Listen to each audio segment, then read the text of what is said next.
We had quite the opening game yesterday as the 2024 Memorial Cup officially got underway in Saginaw, Michigan. And it was the hosts picking up their first ever win at this tournament. Now the other two teams in the field are set to take the spotlight at the Dow Event Center. The champs from the Q, the Drummondville Voltigeurs, and the champs from the O, that being the London Knights. And it is almost time for puck drop here on TSN. And thanks for joining us in our coverage of this 2024 Memorial Cup. I'm your host, Laura Dyken. We've got Frankie Corrado, we've got Craig Button, and we've got old Mr. Memorial Cup sitting next to us. Back for another day here in Saginaw. And look, when it comes to the two teams we're seeing here today, much different from yesterday. Those two teams making their debut at this tournament.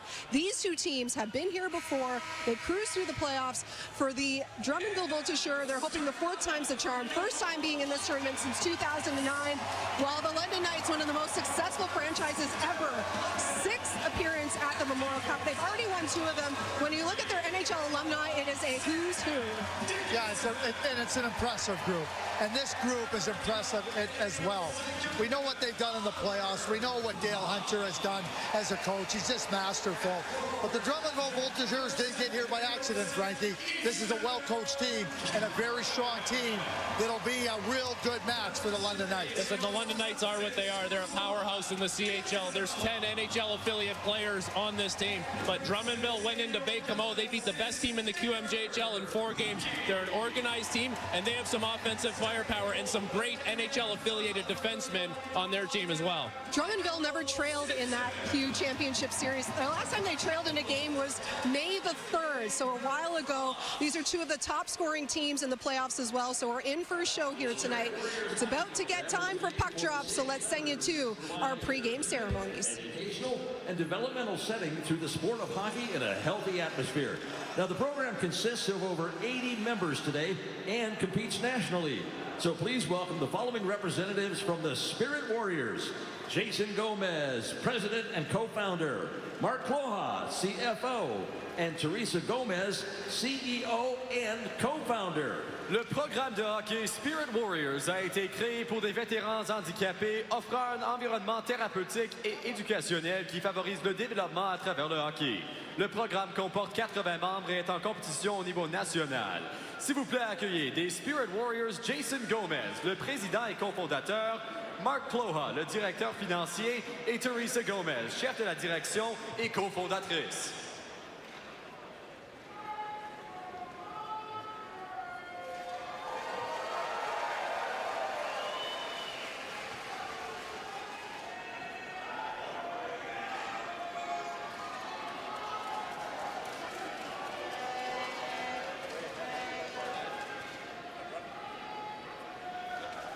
At this time, we invite the captains of each team to please join our guests at center ice for a ceremonial puck drop.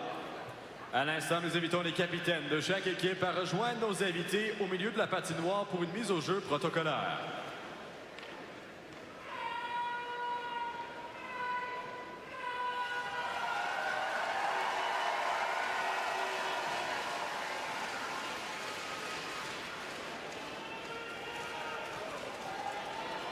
Let's hear it one more time for our special guests from the Spirit Warriors.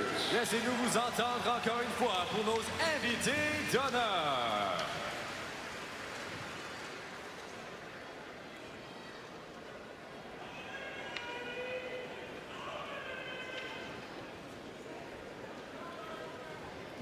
At this time, we ask you to please rise if you're able, remove your hats, and please join Erica Holgate for the singing of our national anthems. Veuillez vous lever, retirer chapeaux et casquettes et joignez-vous à Erica Holgate pour l'interprétation des hymnes nationaux. Oh, Canada, our home and native land, true patriot love in all of us command, car ton bras s'est porté la paix, il s'est porté la croix, ton histoire est une épopée, des plus brillants exploits. God keep our land glorious and free. Oh, Canada, we stand on guard for thee. Oh, Canada, we stand on guard for thee.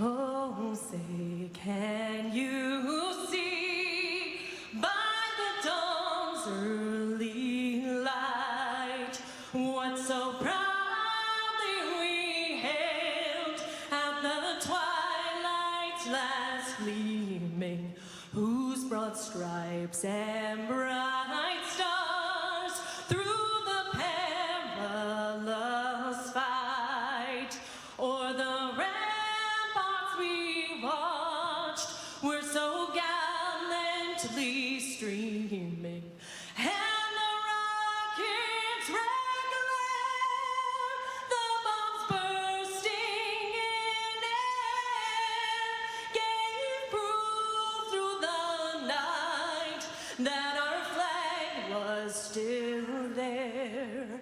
Oh, say does that star-spangled banner yet wave o'er the land of the free and the home of the brave?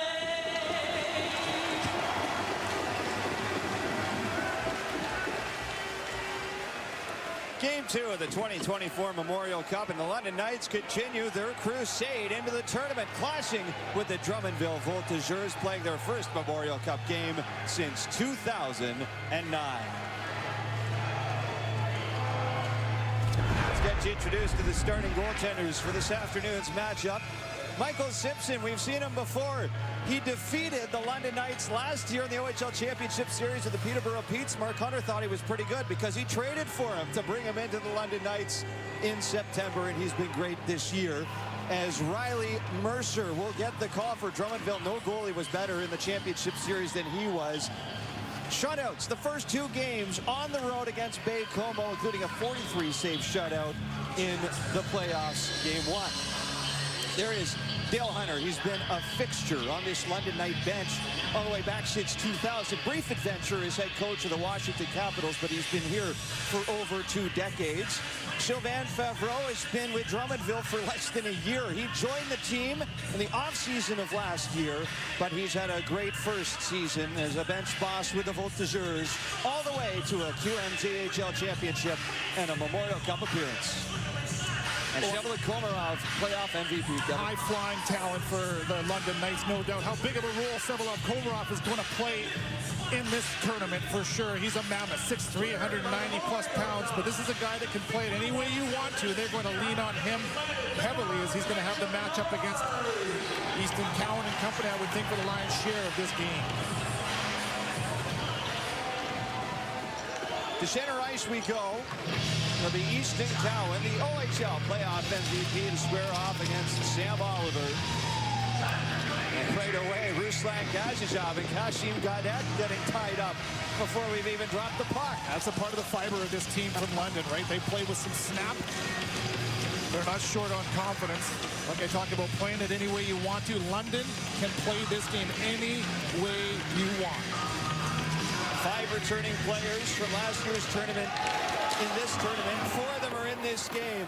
Michael Simpson for London, and then there's 3 former Quebec Ramparts on this Drummondville roster. Gaudette is one of them. Komarov's another. As this puck comes around to the near side boards for Sam Oliver. He'll pass it ahead for Gaudette. It's taken over at center by Easton Cowan. Gaudette right back on it. Skates into Oliver Bach. He's at center. Kasim Gaudette. Mikel Houchette is the 3rd member of the Ramparts that joined the Voltigeurs via trade this season. We'll see lots of him this afternoon as well. There's Oliver Bach, crossing center. Down the right side, the Philadelphia Flyer prospect plays it down low. Shevlik Komarov takes a hit. And the Voltigeurs send it out to center. There's the aforementioned Mikel Houchette. Cross ice dump. John Dry was looking to get there, but he's offside. I think it's going to be really interesting to see the matchups that are going to play out throughout the course of this contest. We see Kasim Gaudette, one of 3 players that were in the Memorial Cup, as we mentioned last year in Kamloops. Now, he didn't have any points against Baie-Comeau, but he plays a big role. Lots of experience. He was the captain of the Quebec Ramparts last year. He plays along with Sam Oliver and Noah Reinhardt. These are guys that play the game tough, right? They're rigid. They're going to be a shutdown mentality line. They're out there against Easton Cowan and the top line for London to start this game off. Another commotion before we drop the puck here at center. Tom Drawn, Sam O'Reilly along the near side. It's going to be interesting to watch, right? You can clearly see that London wants to get under the fingernails of Drummondville. So you want to get to the line, but you don't want to cross the line. And so early penalties, offsetting penalties here. Referee probably looking to send a message. We're not going to put up with this all game long, and yet I think London is going to want to try to find a way to dictate. 72, Drummondville, full 2 minutes on sportsmanlike conduct. They're going to want to dictate the emotional level of this game. It's a big part of what fires this team. They play with a ton of juice. Off the face-off again, you can see the little extra push, a little nudge. A little response there. So that's going to send us to 4-on-4. Referees today, Adam Glosky, Jason Face, Jay Doran, and Ryan Card on the lines. There's a hard hit along the near side boards. The puck comes back out through center. It's a chippy London Knight team that we saw all season long, and then they get 2 players back from suspension for this game today, and Caleb Lawrence and Landon Sim that are only going to add to that.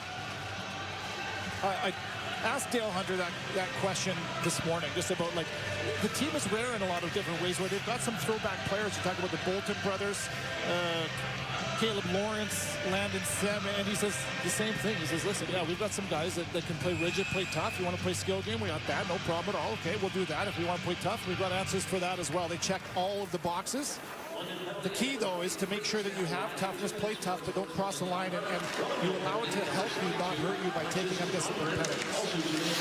There's Luke Woodward skating around at center. Captain of Drummondville. Dishes off to Beaudry. Now here goes Gauthier in over the line, but Woodworth is ahead of him. He's offside.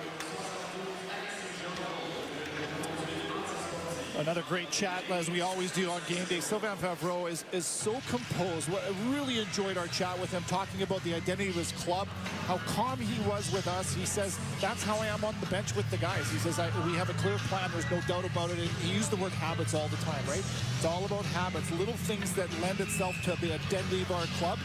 Forecheck. And he knows that they have to forecheck heavy and hard against a team that can hurt you offensively if you allow them to get fast. Mentioned it's his first year with Drummondville, but it's not like he's a newcomer to the league either. Had a couple of seasons head coach at Halifax. He was an assistant with the Mooseheads prior to that. As here goes Luke Woodward. Cross-ice feed in front. There's the first save of the game from Simpson as he denies Ethan Gauthier.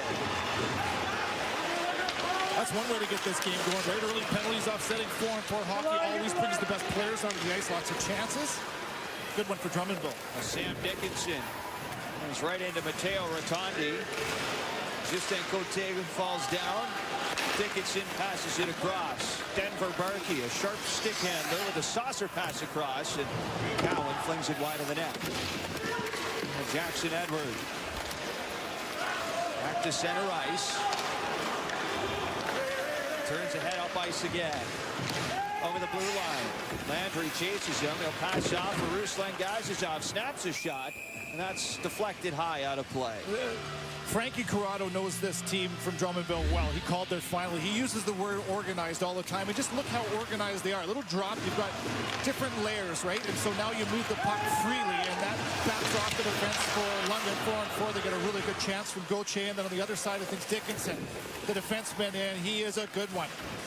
He's going to go early in this upcoming draft, no doubt about that. Ranked number 7 by Central Scouting, and pay attention to number 3. He's all over the ice. There's Jackson Edward with a wrister. That drifts wide. Isaiah George at center ice picks it up. And 4-on-4 is set to expire here. Jean-Dron O'Reilly will return to the ice. Edwards got it.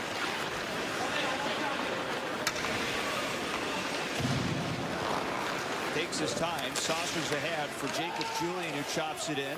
Mikel Diot will move that over to Matteo Rotondi. Played around the boards. Edward at the line. Sends that in, and Mercer directs it aside. George in front of his own bench. Good pass ahead for Lawrence. Cross ice picked up by O'Reilly, and that goes high and past Mercer. O'Reilly again off the end boards. Puck is taken over by Drummondville, and the Dundas, Ontario native Noah Reinhardt plays it through center. Keep an eye on those exits for Drummondville. That's a key thing against this London team, that you want to make sure that you're organized and clean on your exits. If you don't have anything, a little chip out and get out of trouble. That's what we see there. And it'll be a big part of the fiber of this game as well for Drummondville. Well, Sylvain Favreau said he was really happy with how they accomplished their zone exits against the Baie-Comeau Drakkar in that 4-game sweep. As here goes Houchette. Hard collision along the near side. Casper halted in the younger Gaudreau. Here's a one-time shot from Jagron. That flies back up. And Drummondville settle it down in the corner. Houchette to the line. Gaudreau. Off the boards. Caleb Lawrence skates over to it, but plays it right to Peter Repke. Lawrence takes it over again. Now finds Oliver Pop. 1-3 Philadelphia Flyer prospects in this game with Denver Barkey and Alexis Gendron. Luke Woodworth wheeling through center. And on the left side, shot from far out. That's caught by Michael Simpson, and he hangs on to it.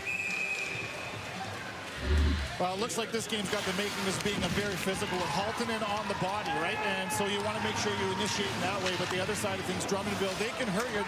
It's not just London that's got the skill and the talent. That's Mikel Houchette, one of the 3 that came over from Quebec, makes a beautiful little backhand sauce into the one-timer for Peter Repke.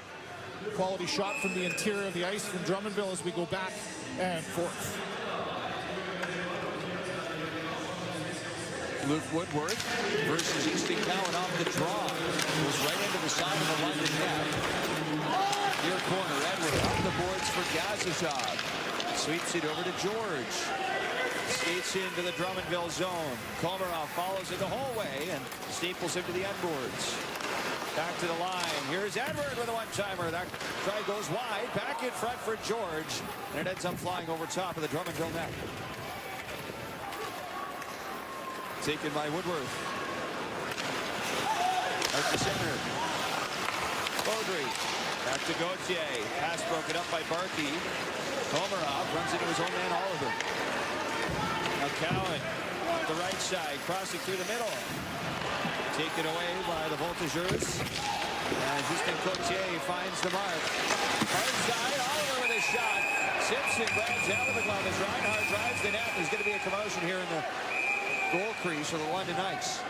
I talked about that third line centered by Sam Oliver from Drummondville. They play it hard. They're going to go to the net.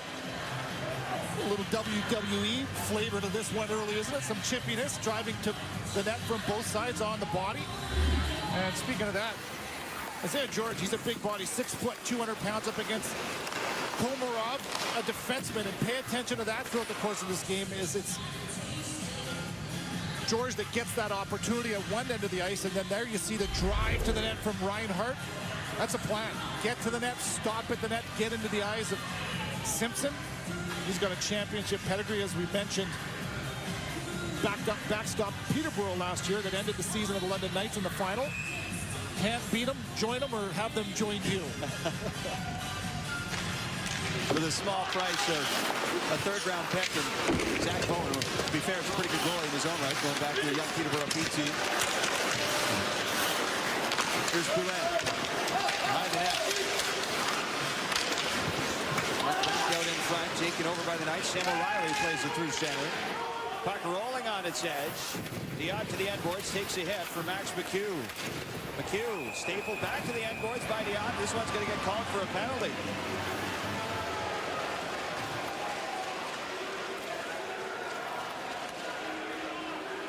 Well, we talked about getting to the line, not crossing the line. You want to make sure that you keep this game 5-on-5 for as long as you can. And this one is a double hit as you got Mikel Diot.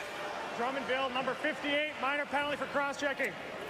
The best defensive defenseman in the QMJHL throughout the regular season. And he's going to be a guy that's going to be a key defender against the other team's best players, of course, and on the penalty kill. So now you taking a penalty, putting the power play in a lethal one at that for the London Knights. And the boards it comes. Cowan picks it up. You'll notice Oliver Bond, traditionally a defenseman, but he plays the bumper spot here on the power play. He's had tremendous success with it, scoring 15 power play goals in the regular season. And that doesn't do you any good if you can't get the structure. So far, Drummondville doing a good job pressuring the puck, keeping the London Knights out of structure. That's priority number one.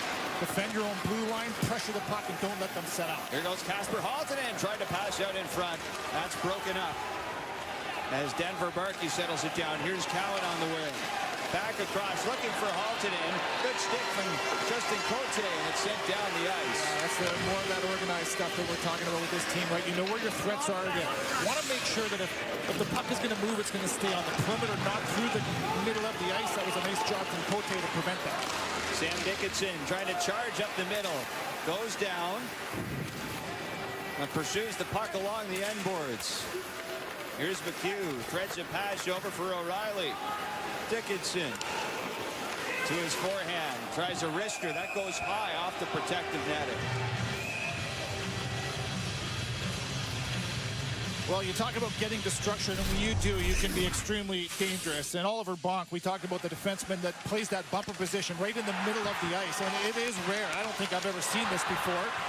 But he's got the awareness, right? You have to be able to sense what's behind you. You have to be able to sense what the different options are. Be able to pass the puck, make plays, but also pull the trigger, as you saw there from Oliver Bonk. Got 15 power play goals, 33 points on the power play in the regular season. Nice weapon to have for Dale Hunter. At 24 goals overall. As the Knights backed out to center. They previously tried that with Alec Regula, who was a good defenseman for a long time in the OHL, but it has not worked out as well as it has with Oliver Bonk this year. A slam dunk in that spot. And the Voltigeurs charge out to center. Here goes Houchette. Nice defender it over for Komarov. Taken away by O'Reilly. Knights in transition. Here's Dickinson waiting and tried to move that over. Goes out the outside of the net and around now for Ruslan Gazajov. In off the right side. Back to the line. Power play expires. Here's Dickinson. Back for Gazajov and he scores! Ruslan Gazajov. First goal at the Memorial Cup for London. And it's 1-0 in the first.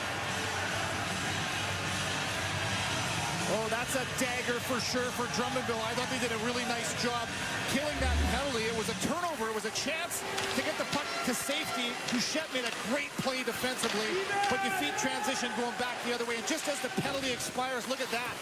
You should represent shot and then a no-look pass through the seam from Dickinson. That is outstanding vision, great execution. Into the one-timer for Gazajov. It's his first power play goal of the playoffs, of course, of this tournament as well. And the first goal in this game goes to London. Russian-born out of Omsk, one of 14 Russians to win an OHL championship, a list that includes Nikita Zadorov, who did it back in 2013. 7 goals in the postseason for Gazajov, and he's got one now at the Memorial Cup. As Landon Sim on the far side, sees a puck go back to the line for George. Casper Haltonen follows it low into the Drummondville zone. Far corner. Caleb Lawrence takes it in behind the net, hits the brakes. Out in front, there's a look for Landon Sim. Now Jordan with a shot, that's fired right off the crossbar. Sim back on it. Off on the left side, tried to cut through the middle. Houchette lobs it to the neutral zone. And the Knights skate back into their own end. Looks like London's been able to gather some momentum, right? They don't technically score on the power play, but they got the result that they wanted nonetheless, and now they're continuing to play early after it. Some wind in their sails. The hit from Gaudette on George along the near side as the Voltigeurs back defensively, but London skate in over the blue line offside. Ruslan Gazajov opens up the goal scoring on this Saturday afternoon. It's 1-0 for the London Knights. The Top Prospect Scouting Report is brought to you by Kubota, the official tractor and compact equipment partner of the Canadian Hockey League. Here is Craig Button. Yeah, we're going to focus in on Sam Dickinson. I mean, the foundation of his game, he's a superb skater, and he uses that to great effect. Unbelievable poise, and you use the term complete defenseman. that qualifies Sam Dickinson. He is going to go early in this draft, and certainly a player that has all the qualities NHL teams are looking for in top pair, if not #1 defenders. Well, Craig Button has him ranked number 6 on his list. He might be one of the top 3 defenders that goes in this year's draft. Already very noticeable in this game, right? Up the ice, back the ice, like you said, complete game. There's no area of this game that he sacrifices to elevate another. Makes the play that's in front of him, has the ability to do it both sides of the puck. Of course, there's another real good draft-eligible defenseman in this tournament that we saw the other night in Zane Perret. It'll be exciting to watch those two go head-to-head again. How good was he? It's phenomenal to see such young kids with such composure. Here's Cowan trying to play it across. Batted out of the air by Gazizov. And settled down by Chevrolet Komarov. Komarov takes it over at center. Dishes off the guy net, back to the net. That's deflected into the air by Michael Simpson. And Denver Martin tries to flip it out on the backhand. Taken instead by Dickinson. He'll rifle that down the ice. Gazizov doesn't win the race. It's an icing. You talk about Sam Dickinson and where he ranks in Central Scouting. You see 3 of the top prospects in this tournament alone. We talked about Zane Perret last night. What an outstanding performance. 3 points. One of them was a goal from Zane. Sam Dickinson and Sam O'Reilly as well plays on the second line wing for this London Knights team. Premium quality talent. Kevin, one of the most incredible stats in the CHL for me personally is it's been 54 straight seasons that the London Knights have had at least one player taken in the NHL entry draft. And I think they're going to make it 55 after this summer. I'd say that's a pretty darn good bet. You're a wild man, Victor, betting on that. That includes the season, though, by the way, where the Knights only won 3 games in the mid-90s. That has a lot to do with that man right there, Dale Hunter. This is a guy that is fueled by passion, and when you talk to him, you can see everything that he says, everything that he does is geared towards winning, and he knows you can't win the ultimate prize if you don't have competitive players, right? This is a competitive man. His team clearly competitive. We saw right from the initial puck drop. Teams in the NHL want players that can win, and that's what London has done, develop winners over the years. George to center with Jacob Julian. McHugh back to George. There's a wrister. That caught the outside of the goalpost. And Isaiah George has found the iron twice here. Now McHugh takes a bump into the corner. Rotondi battles for it. Diop takes it away. Off the boards, not out. Now it comes to center for Ethan Gauthier. Puck gets knocked off of his stick, and Max McEwen on the right side, shot up high on Mercer, fluttered around, came back down in front, and it's settled behind the net by Julian. Winnipeg Jets draft pick Jacob Julian gets sent over to Sam O'Reilly, comes back around for Matteo Rotondi. Alexis Gendron all by himself through center, just decides to dump the puck in.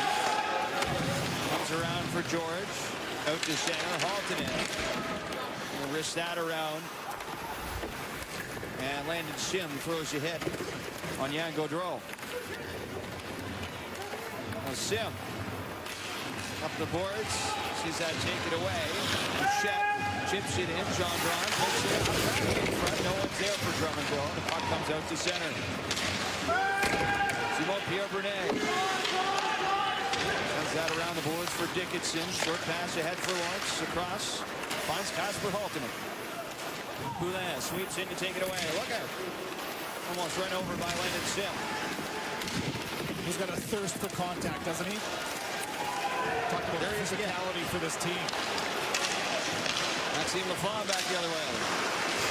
Puck bounces around. Lafon settles it down. Barraza by Caleb Lawrence along the boards. The puck spills behind the net for Jackson Edward. And he'll fly it to center. That's knocked down by Komarov, and it's gloved down for a hand pass.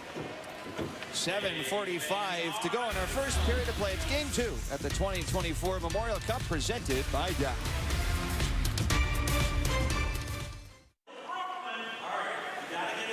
Well, we've talked a lot about Dale Hunter as a coach this game, but let's not forget He's the only player in NHL history to have 3,000 penalty minutes and 1,000 points. And whenever the boys get a little bit chirpy, Dale Hunter knows to show them what's up. This is one of my favorite videos from the CHL season. It's Dale Hunter on the ice at practice. He's got mismatched gloves, which is a little bit questionable style, but man, you can't deny that shot. Look how excited the team is. Easton Cowan told me before the game that how close this group is really factors into their success, and you really see it in that video, Vic. You sure can. Dale Hunter's been a part of the junior hockey circuit for a long time. It's almost sometimes easy to forget. He played over 1,400 games at the National Hockey League, tied for 41st all time.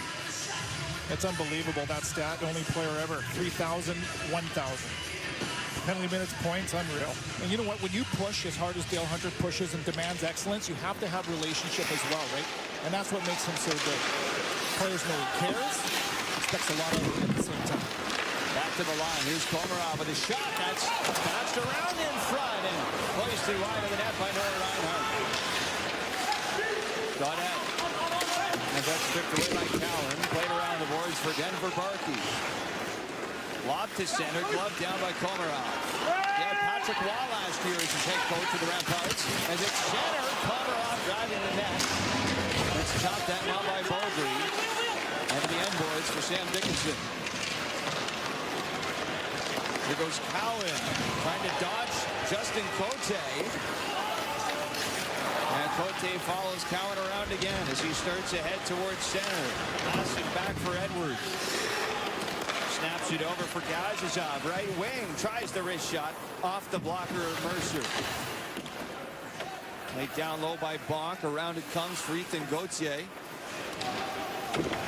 We're starting to see some of that forecheck power from Drummondville start to rear its head here a little bit.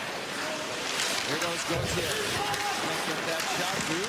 This one does. That's turned aside by Simpson. Sam O'Reilly can't corral it at center. Woodward lost his footing. And the Knights come back in transition. McHugh drops. Here's Bach to the net. That goes high off a body. Julian back down low for Sam O'Reilly. Julian on it again. Passes over. Bach scores! Oliver Bach. Quick release on the one-timer. And it's 2-0 for the London Knights.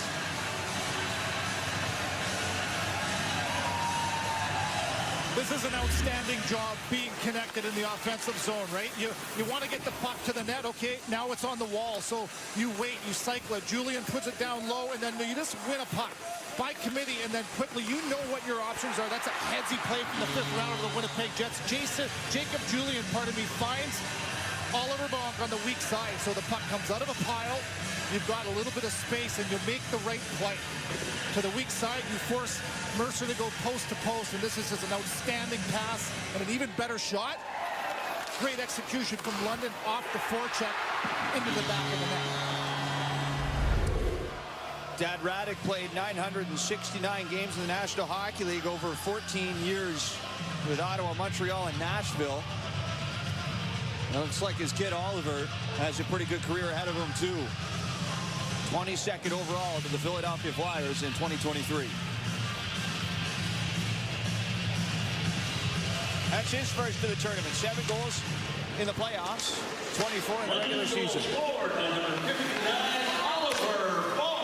Back through center. Here come the Knights again. This time Lawrence to the forehand, and he puts that wide blocker shot. Now Drummondville skate through center. Jean Draw. That's the wing. Back behind the Knights net. Collision. There's going to be a penalty. And now a scrum as well with Lawrence and Repchi. I think the initial call here is going against Drummondville. They put London back on the power play. Man, this has been chippy so far, hasn't it? Lots of emotion. And lots of time left to play. Still 5:47 to go in our first period. Looks like the Knights are set to go back to the power play. They've got a 2-0 lead.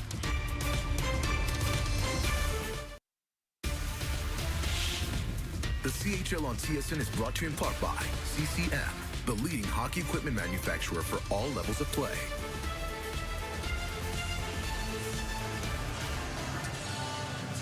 Well, it's going to be the second power play of this game for London, who's already up by a couple of goals. And The initial call was on Simon-Pierre Brunet for that right there, and that angle looks like a direct hit to the head.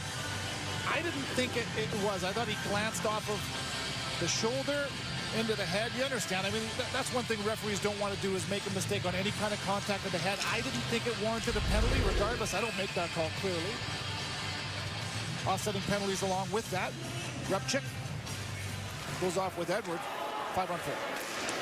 So at any rate, it is London power play. They're 0 for 1, but the goal they got first of the game came shortly after the man advantage. As here goes Barkey, dishing off far side. Haltonen back to Barkey. Cowan right side. Down low. Julian tried to stuff that back out in front, but it rolls out to center ice where Barkey takes it over. Slowly through center. Off the bomb. Pass to Shed right side. Angles it back to Barkey. Here's Cowan now. Back down low. In front. Bach fans on the shot. And the Volts clear it down the ice. Well, that's a set play. Just good execution. Not able to finish that one off. But Jacob Julian, a little one tap, looking for Bonk once again in the middle of the ice. Bonk again down the right side. Pass to Oliver. Cross ice feed. And a little tricky there for Julian to handle. He's pasted into the boards, and it's going to be a 5-on-3. This time, Kashim Gaudet's going to the box. Oh, boy. Not a good recipe here for Drummondville. You got London, who comes out early in this game, is initiating, right? They're chippy. They're in the face, under the fingernails of Drummondville, and it's been Drummondville that hasn't been able to stay as disciplined as they want to be or need to be. Taking their third penalty now. Drummondville, number 28, minor penalty boarding. This is the right call for sure. It's Kashim Gaudet. And you can see right there, there's the numbers, big hit, dangerous play. So now 5-on-3 with some time, just about a minute of 5-on-3 without a goal. Jacob Julian's the recipient of that one on the other end of that. It's a big moment, already down by 2 to London. 5-on-3, this is a big kill. Playing with fire. And then the Knights were 32.6% on the power play in the regular season. We mentioned best in the CHL. Then in the playoffs, they bumped that up to 36.9%. It was a power play that was highly problematic in the championship series for the Oshawa Generals. Here's Barkey skating back toward the blue line, turns around, dishes off. Cowan with a one-time shot, and Mercer seals off the goalpost. That's exactly the shot and the play that you're looking for. You do a high roll up into high ice. It's Barkey that's trying to draw the attention to himself, and he does that successfully. You got O'Reilly in that front, and then you want that puck to go through the hands of Easton Cowan. There's the one-timer, man. Can he shoot the puck right on the mark? Mercer has an answer. Nice save. Face-off controlled by London. Number 25, Caleb Cowan. Now Barkey switches with Cowan. Passes off. Haltonen, one-timer, lets it fly, and Mercer gets over.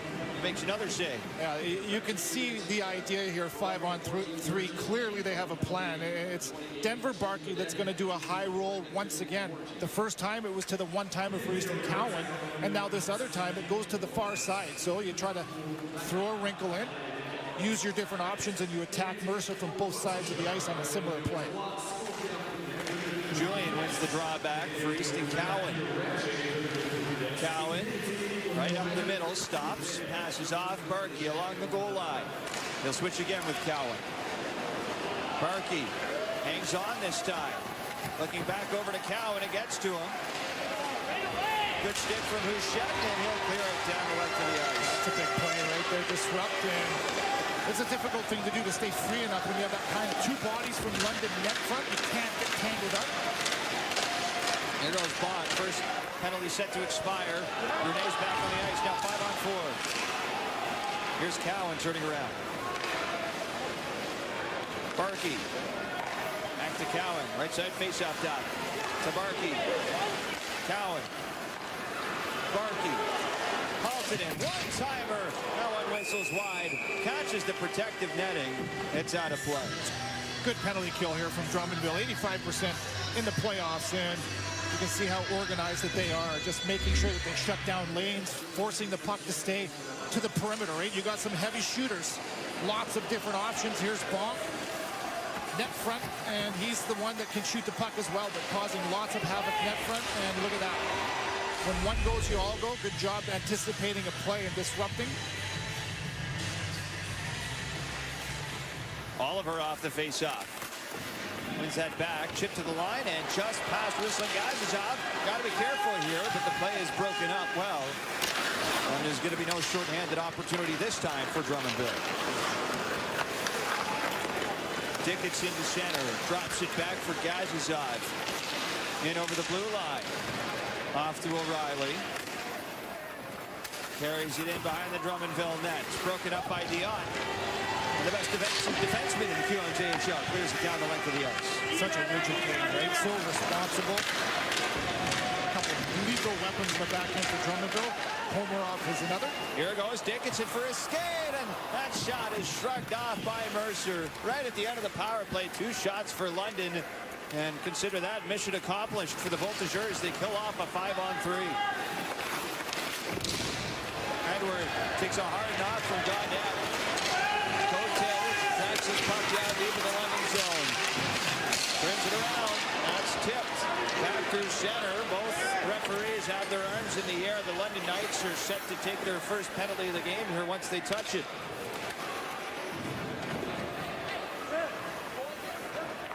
Drummondville will take their time. And Mercer's going to vacate the net. Duchette. Met by Bach at the blue line. It's broken up. And the Volts are going to the power play. Well, this is a timely power play opportunity for Drummondville, right? That's a huge kill, like you mentioned now. Killed off all 3 power plays for London, technically. First goal of the game was just at the tail end of that, but now you're just under 2 minutes remaining in the first period, trailing by a couple. 2 minutes. Cross-checking. Cross-checking penalty. Jackson Edwards going to serve that for 2 or less. So you take the hit, but the retaliation from Edwards just after that is going to draw the penalty. So a good opportunity, and it comes at the right time. You get an opportunity to take momentum into the dressing room with you. An opportunity as well to cut the lead in half. Drummondville had a good power play in the regular season, 26.6%, second best in the queue. But you cannot sleep on London shorthanded, Kevin. They had 29 shorthanded goals this year. First in the CHL, tied an OHL record. Just unbelievable. Easton Cowan had 7 of them. Denver Barkley had 7 of them. Gazzazov had 5. They are dangerous down the man. But Drummondville go to work on a man advantage. And here come the next to center, Julian.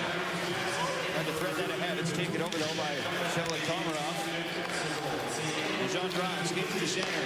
Zips it across for Woodward. Comes around the boards. Back it comes to Woodward. Angled to the line. Komarov over to Gauthier. Left side. Tries the shot. Hits Bonk in the foot. And it goes out of play. You talk about 29 shorthanded goals. And for me, it's not because you take risks. It's about defending the right way first. And then you go the other way, so it's a good defensive stick, right? So no trouble, you're not forcing it, but you catch the power play and offensive structure, right? So you're gonna probably have 4 guys in low ice. A good stick springs the 2-on-1 the other way. Well executed. There's Peter Repchik. Comes right into Sam Dickinson to open up some space. Komarov handles it the blue line. Coming in, tries to backhand it across. Taken away by London. Komarov right back on it. Last minute of play in the first period. Trying to set it up in the ozone again, but this pass is redirected down the ice.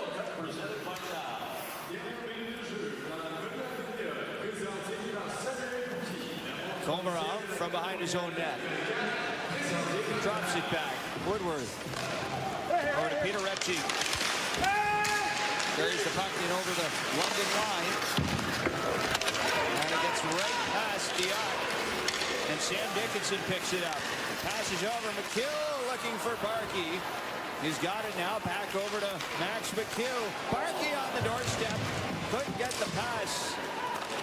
And London threatening shorthanded. They'll take this back into their own zone. See where that all started from. Defend your own blue line. You have a good gap. You've got some numbers, so you stop the puck and then you transition the other way.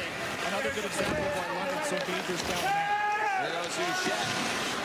Shot from up the middle, off the leg. Couple seconds to go. And there's going to be about 4 seconds on the power play that transfer to the second period of play. Well, a chippy start, and you saw the London Knights come out and want to initiate, dictate the type of game that you're going to play, and they did that, where they got into the face of the Drummondville. I didn't think Drummondville was able to get to their biggest strength, and that's the forecheck enough of the time. 3 power plays for London. They scored at the tail end of the first one. 2-0 lead after 20 minutes for the London Knights. Gazizov and Buck will take an advantage to the second period of play. 2-0, the champs from the OHL on top of the champs from the Q after the first period. Oliver Bonk, one of the goal scorers in that period. Let's hear from him now with Julia. Oliver, what a start it was for your team. No sense of nerves or anything like that. You guys are like a freight train right now. How much fun is it to be a London Knight currently? Yeah, it's fun to be a Knight. It's fun to be winning, but we still got 2 more periods, so we can't really look back on what we did this period. We just got to keep going and try to increase our lead. How do you do that? How do you increase the lead and increase the level of play here? I think just keep playing our game. Don't let them score off the rush. They're fast, skilled teams, so I think we just got to play our system, play good defense like we have all season. It's been what got us here in the first place, so I think just play our system and we'll be good. Yeah, what else are you expecting out of this Drummondville team? They weren't able to get one by you that period, but you know how strong they are offensively. Yeah, they had a couple great A's, a couple good chances that Mike was there, thankfully, so we just got to tighten it up a bit, even in the D zone, even with it being 0 goals for them. So I think just tighten it up a bit more, then we're going to expect them to come, so we just got to be ready for it. Thanks, Oliver. Good luck. Thank you. And we are officially here at the intermission with Craig, Frankie, and Laura. So yes, a 2-0 lead for the London Knights. And it's always nice when the players we talk about in our pregame end up coming through there in a period. Well, it was Sam Dickinson doing the honors there. Although he didn't score a goal, he was instrumental to the first goal being scored. We said he's a top prospect, should hear his name called nice and early in June's draft. And I'm sure some NHL scouts are thinking he could do some good things for my team. No kidding. And one of the things you learn when you make the jump from the CHL to pro hockey, and especially in the NHL, when you get to the NHL, it doesn't take much for really good players to make you pay. And that's what you're going to notice about Sam Dickinson on this play, on the assist to Ruslan Gazizov. As this play develops, it's Sam Dickinson's recognition that the penalty is expiring, and there's a little bit of a miscue here on the communication. Diot's coming out of the box. He's going to go to Gazizov, but he's a little late getting there. Lucas Landry vacates Gazizov to go to the middle of the ice. There's no one in the bumper position, so Landry doesn't have to leave Gazizov, but it's all about Sam Dickinson. He recognizes this, and he's going to thread this puck right through 4 Drummondville players. It's a great goal by Gazizov, but it all happens because of Sam Dickinson, his elite talent, his elite intelligence to recognize that play and making it happen in real time. It doesn't take much for the really good players to make you pay, and Sam Dickinson will do that at the NHL level. Dale Hunter was talking to us before the game, and he talked about the schooling that goes on with his players, and that's an ongoing thing. And it doesn't matter if you're in the lineup, or you're practicing every day, if you're playing in levels below it, there's a schooling that you're going to get. And you have a PhD professor behind the bench that knows how to teach these young players the right way to play, to take advantage of situations, as you just pointed out. Knows which buttons to push. We've been seeing from this London team all year long their ability to put pucks into the net. In the playoffs, they averaged just under 5 goals a game at 4.89. 2 on the board here. You notice something similar with those 2 goals, though, Craig? So the game is played fast. You got to think fast, as Frankie just pointed out about Sam Dickinson. But everybody has to be working to get open, to make a play, to understand. And on both goals, that's exactly what ends up happening. We saw how quick Sam Dickinson did. But Gazizov, when the play opens up, he gives himself, you see a little stick bang into the net quickly. We see exactly the same thing. Watch where Oliver Bonk now. He just opens up perfectly, just like that. It's 2-0. It's great that you win the puck from below the goal line up to the dot, but if Oliver Bonk doesn't get open, now the options are reduced. And what the London Knights are so good at, the reason they score so much, Laura, is because they recognize where those opportunities are, and just a snap of a finger, they get themselves into the right spot. And on that Bonk goal, you have to give an honorable mention to Max McHugh, who was drafted by the San Jose Sharks. They didn't sign him. He ends up signing a free agent contract with the Columbus Blue Jackets. But that's the nice blend that the London Knights have, where a guy like that in on the forecheck, able to make a play, and Oliver Bonk finishes it off. And we know how lethal lethal this power play has been for London this season, and we kind of got to the TSN turning point in the end of that first period where Drummondville was down 2 men. We're thinking, uh-oh, this game is about to get blown wide open, but full credit to the penalty killers who got out of the rest of that period unscathed. But Drummondville's playing a very dangerous game. They are, and listen, Laura, I've played against the London Knights. I know how you feel when you play against them. It's the big bad London Knights, and they're good,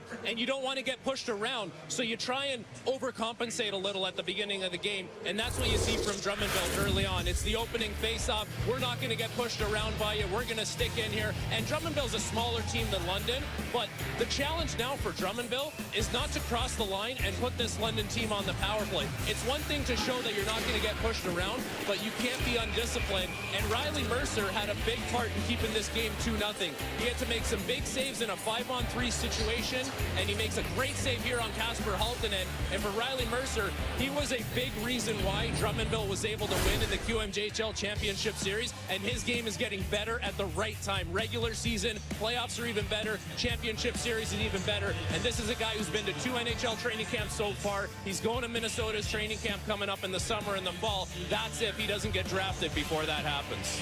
This game is 2-0. It wouldn't be 2-0 if it wasn't for Riley Mercer. He was brilliant, and London was looking to blow open the doors on this game.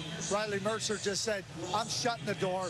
He was brilliant. Could be a big weekend for the Mercer family. Dawson Mercer will be playing for the bronze medal tomorrow at the Men's Worlds against Sweden. Got to get the little plug in there, our TSN property. So the big fellas are doing the hockey out there in that first period. The little fellas are doing it here in the intermission. We've got John Rossi, MLB Network and NHL Network, joining us next. The PWHL Finals continue here on TSN on Sunday, 6 Eastern, 3 Pacific. Game 4 and a big game because Minnesota won yesterday to take that 2-1 series lead. It could come to an end tomorrow, so you'll want to tune in to TSN for that. And as promised, now we've got John Morosi, MLB Network, NHL Network. Any other networks you're working for? TSN right now. Today. Exactly. Now, I know you've been involved in both of those sports. How does this Memorial Cup compare to, say, a World Series, a Stanley Cup final? Laura, it is so special and so unique. It's rare that an event this big feels this personal. Now, I grew up about 25 kilometers away from where we are right now. My parents are here tonight. I saw my first ever pro hockey game here in this building, the Saginaw Hawks of the IHL back in 1989. And so Yuri Fisher was here earlier today talking about how the Memorial Cup is so special because you have this finite amount of time in which you can win it. It has that feel of a World Junior, and because of that immediacy, the passion the players have, Laura, it's just so special to have it anywhere, but especially here for us in the Great Lakes Bay region. And we were just talking about that. I did my research. 25 kilometers is 15 miles. So yes. Yeah, you are here. You still call the state of Michigan home. And, you know, we were talking off camera. This is our 3rd time doing the Memorial Cup on the road. And you just see the community reaching out. They're just so happy to have you here, and they want to show off all the amenities that they have. They really do, Laura. And this is a very community-oriented place. It's a very service-oriented place. A lot of people who certainly volunteer and work in the community. A lot of military veterans live here as well. And so for so many reasons, Laura, it's just a perfect event to have here this weekend, Memorial Day weekend here in the States. You see the amazing jerseys. Honestly, Laura, when I saw these last night, I got emotional because we're here on the 43rd parallel in Saginaw. Toronto's at the 43rd parallel. We're basically just separated by a lake. Lake Huron, yeah. Exactly. Thanks, Lake Huron. Exactly. We're just neighbors across the way. And I really think growing up here, we would vacation in Ontario. People here, when you talk about going to Sarnia for a road game, that's just down the road. And I think that we're seeing that feeling from the fans, from the players as well. They all love the Toronto Maple Leafs here then, is that right? Maybe some. Maybe some. I know. Easton Cowan's pretty good. We know that. I had a lot of family in Sarnia, and they were going, you know, you should come to the Detroit side. It's pretty good over here. I want to talk about Spirit Rising. So this was the CHL-produced documentary that kind of took a look at Saginaw and the Spirit leading up to this Memorial Cup here, and you just happen to be the narrator of that. So what did you learn about the Saginaw team? Laura, I was so honored to do it, and a big thanks to Craig Gosselin, Dick Garber for the opportunity to do that, and the OHL with such great partners to work with. It was fun to see the journey, and it wasn't always a successful one at the very beginning. They had a tough stretch early on, but then to see that culminate in last night, the Memorial Cup opener here, a thrilling game against Moose Jaw. Your broadcast last night was so great. And just to see the amount of talent here, it's a credit to Dave Drinkle and the group that they've had here to really build up this roster over a period of time. But I think seeing Zane Parekh and his journey, he misses time being on the injured list for a while, comes back. I think in some ways, Laura, the break for him was great. He had his skating legs last night. I think you see the veteran influence of an Owen Beck coming over at the trade deadline. It's been fun and really an honor to watch this team come together. And it kind of, you don't want to say they have a chip on their shoulder, but, you know, you go the host, okay, they always make the final. They're always going to be in the Memorial Cup field. But this team's out to prove that they're just not the host. Exactly right. And certainly you think about the other three teams here as champions who swept their way here. You're right. The Spirit want to prove they belong here among the best teams in the CHL, broadly speaking. And I think you go back to last year at the trade deadline, Laura. They make the tough decision, Dave Drinkle does, to trade Pavel Minchikov, who we've already seen now in the NHL, to get a lot of picks. And those picks now are on the ice, the likes of Owen Beck and Hunter Haight, the moves that they've made at the deadline, too. I thought Jorian Donovan was tremendous last night. And that's really the evidence of a lot of very smart executive work by this group to get the bid and then build a roster befitting this amazing international stage. So I'm guessing you'll be back tomorrow for Saginaw. I'll be back tomorrow. My parents will be as well. They're so excited to be here. It's been Hello, Mama and Papa. You've got to bring them up here. We'll say hi. Sounds great. All right, thanks so much, John. Appreciate it. All right, well, it is the London Knights looking nice and calm in the dressing room right now. They'll hit the ice for the second period when we come back. First period scoring summary is brought to you by Cavendish Farms, the official French fry of the Canadian Hockey League. Ruslan Gazishov, Oliver Bonk go 1-2 for the London Knights, who have a 2-0 lead headed to the second. Kevin, we mentioned Oliver Bonk in the bumper spot, but he's a player that can influence the game all over the ice. Literally. He really quite is impacting the game in all areas. He's a guy that can play the game at an elite level in all three zones in my mind. You talk about the bumper position on the power play. Yeah, he's got 6 of his 7 goals from that area. But look at him here. It's a 5-on-3, and he can go to traffic. He can battle net front. He can go to the pit and be effective in that way, blocking shots away from the puck. 22nd overall to the Philadelphia Flyers because he is a well-rounded, complete defender. He has a lot to do with the opening goal or the second goal, part of the game, where he gets the puck up the ice, and then what a one-timer. What a release. I said the first round of the Philadelphia Flyers was on full display in that first period, all areas of the game. There's going to be about 4 seconds here still on the power play for the Drummondville Voltigeurs with Jackson Edward in the box. They'll need to get real creative here to try and do something with it. As the shots are 10-9, London scored 2-0 in favor of the Knights. As we get set to drop the puck for the second period of play in Game 2 of the 2024 Memorial Cup presented by Dow. As Sam Oliver wins this back. And out of the box comes Edward. Right away, we're back to 5-on-5. Komarov. Here's it out to center where Edward picks it up. Moving in on the far side. Goes that back out in front. And the Knights take it over at center. Gazishov throws it around. And we've got a whistle here.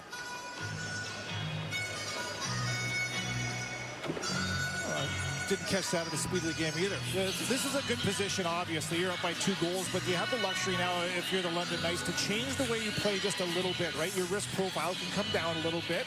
You're still going to push, but you're going to choose just a little bit more wisely about where you're going to pressure to create offense, and then at the same time you can maybe catch Drummondville pushing for offense and try to get a goal closer to evening this game. That call was an icing, by the way, as London have it in their own zone. Here's Isaiah George off the boards to center ice, taken over and snapped in by Beaudry. Round it comes for Bonk. Looking for Barkey. Back out in front. Repchi gets a shot away. And a dangerous chance for Drummondville to get onto the board here in the first 45 seconds of period number 2. Now Dion. Later out of the near side for Repchi. Backhands it through center. Houchette. In on Dickinson left side. Bouncing puck settled down. Gazishov to the neutral zone, and Diot tosses that up and over the glass. Yeah. wonder about the pushback from Drummondville to get their best chance of this second period early. And you want your goaltender, of course, to make the initial save and deter the need to make the second one. That's as good as you're going to get as far as a chance. But look at Isaiah George, number 4, gets down on one knee, makes himself big. So there's the initial save. What a great chance for Drummondville. And then the secondary chance blocked by the big defenseman. Here's Matteo Rotondi. He's ridden out along the London bench as he shot the puck in. That was Sam O'Reilly delivering to him. And O'Reilly moves it off the boards out to center. Another collision. Gauthier this time with Sam Dickinson as Woodward has it. Looks to pass across, swats it out of the air. Well, it's all broken up by Jackson Edward as the puck slides back down into the Drummondville zone. There's another hard hit from Max McHugh. We'll see plenty more of that as the afternoon carries on. Dickinson to center. Taken away by Rotondi. Cote for Dion. Rotondi back up the far side, down the ice, and an icing as Dickinson picks it up. So hard to penetrate through the middle of the ice. You got some big defenders for London that make it difficult for you to get to the interior. We showed you the block shot from Isaiah George earlier. Jackson Edward is 7th round draft pick from the Boston Bruins, and right there again, just collapse, take time and space away, and use your frame, right? Get in the shot lanes. There's a nice blocked pass, right? Make it difficult for them to make plays into the interior. Good job deterring that from both big defensemen from London. This is flipped out to center. Isaiah George shoots that right off of Diot. And it carries around to the far side. Kasper Haltonen. Taken over by Oliver. More contact to the far side as Oliver slots his helmet. Played in on Mercer. Shovels that aside for Rotondi. Oliver trying to get off the ice here. And he didn't get off the ice in time. It's going to be an offside. London not turning down any opportunity to finish checks, and they don't just finish checks, they finish with a purpose, right? If you go overboard, you can be physical and take yourself out of the play, right, by throwing your body all around. Good pushback. Drummondville's not going to go away easily, but earlier you talked about Max McHugh, Denver Barkey, never turning down opportunities to tenderize Drummondville. They've done a really balanced attack here, right? Display of a little bit of everything. Block shots, some good goaltending. Of course, a couple of goals up on the board for London, and so far they're dictating the way this game is going. Puck is tipped into the Drummondville zone. Repke over to the far side. Edward hands it off to Cowan, who tries a shot. That deflects off the glass, almost out to center. Gaz is on behind the net, back in front. Here's a drive from Edward. He hit his own man, Cowan. That was a bullet. And Cowan slow back to his feet. Repke, meanwhile, the other way. It's a 5-on-4 here momentarily. Picked up. Gaz is on out for Julian. And they're going to call him for too many men. It was almost a breakaway for London, but it ends up a power play opportunity for Drummondville. Just salivating to get on the ice to get that pass, and London bench minor penalty, too many men. There it is, too many men, and what a turn of events. It was Easton Cowan who takes the bullet from Gazizov. He was behind the net. Gazizov was right in the gut of the ice. A little back behind the back pass. Pardon me, it was Edward that ripped that puck. Well, you can see that. Cowan was such an impactful player for London, and then going the other way. Count him there. Up the ice, you advance the puck, and the substitution was a little late. Jacob Julian comes on the ice, gets the breakaway instead. Penalty. Here's Cote at the line. Drummondville 0 for 1 today. Cote. Sam Oliver. Far side, Reinhardt. Couldn't get the shot off to the net. Back to the line, held in by Dion. One-timer from Cote. That's ripped off of Julian. Cote at the blue line. Cross ice. Almost came back out in front. Oliver. Played that right to Jacob Julian, and he'll backhand it down the ice. As Diop goes back for it, rolling around side of the net. This is covered up by Riley Mercer. There's no easy ice out there, is there, for this London team? I'm a big believer that teams play to the personality or somewhat of the personality of your coach, right? And you got Drummondville, very well educated club. They're organized, and then you got that man right there that played with lots of spice in his career. We talked about the penalty minutes, the points, the experience, the passion, right, in his day-to-day life. The hunger to win, and that translates right to his club. You can see the edge that they play with. Good push to start this first game of the Memorial Cup to London. Drummondville in their own zone. Komarov drops it back for Repchik. Through center ice. Off to Gauthier. Woodworth. Back off the boards for Gauthier. Komarov faked the one-timer. Gauthier takes it again. Woodworth. Along the goal line, John Braun ends up hitting the base of the net. He'll carry to the far corner. As O'Reilly takes it and plays it down the ice. Again, more examples of no easy ice. Lots of pressure, organized pressure from London as Denver Barkey pressuring the 2-on-1 up in high ice, not giving any easy lanes through the middle. Luke Woodworth trying to dance over the line, taken away by Dickinson. They'll play it down the ice. And Drummondville set up in their own zone again. Pass through center. Simpson ranging out of the net, off the glass. In the neutral zone, Beaudry back it over the blue line. Here goes Ethan Gauthier. Slips it back, and a shot coming from Oliver. Stopped by Simpson out of the box. Gaz is out, picks it up. Here he goes. Gabriel, a break, and Mercer makes the save off the backhand. And that keeps it a 2-0 lead. Gaz is out at the line, onside. But given back to the Volts. Landry tries to play it in. Now it's taken over by George. Angled off the boards. Cowan plays it ahead. Here's Sim trying to go 5-hole. And Mercer, 2 big stops on breakaways. How about that? London tilting the ice. 2 breakaways. They had the one earlier. They left too many men on the ice, and now 2 in succession. Getting in behind the defense for Drummondville. Lots of pace. Here goes Cowan now up the middle.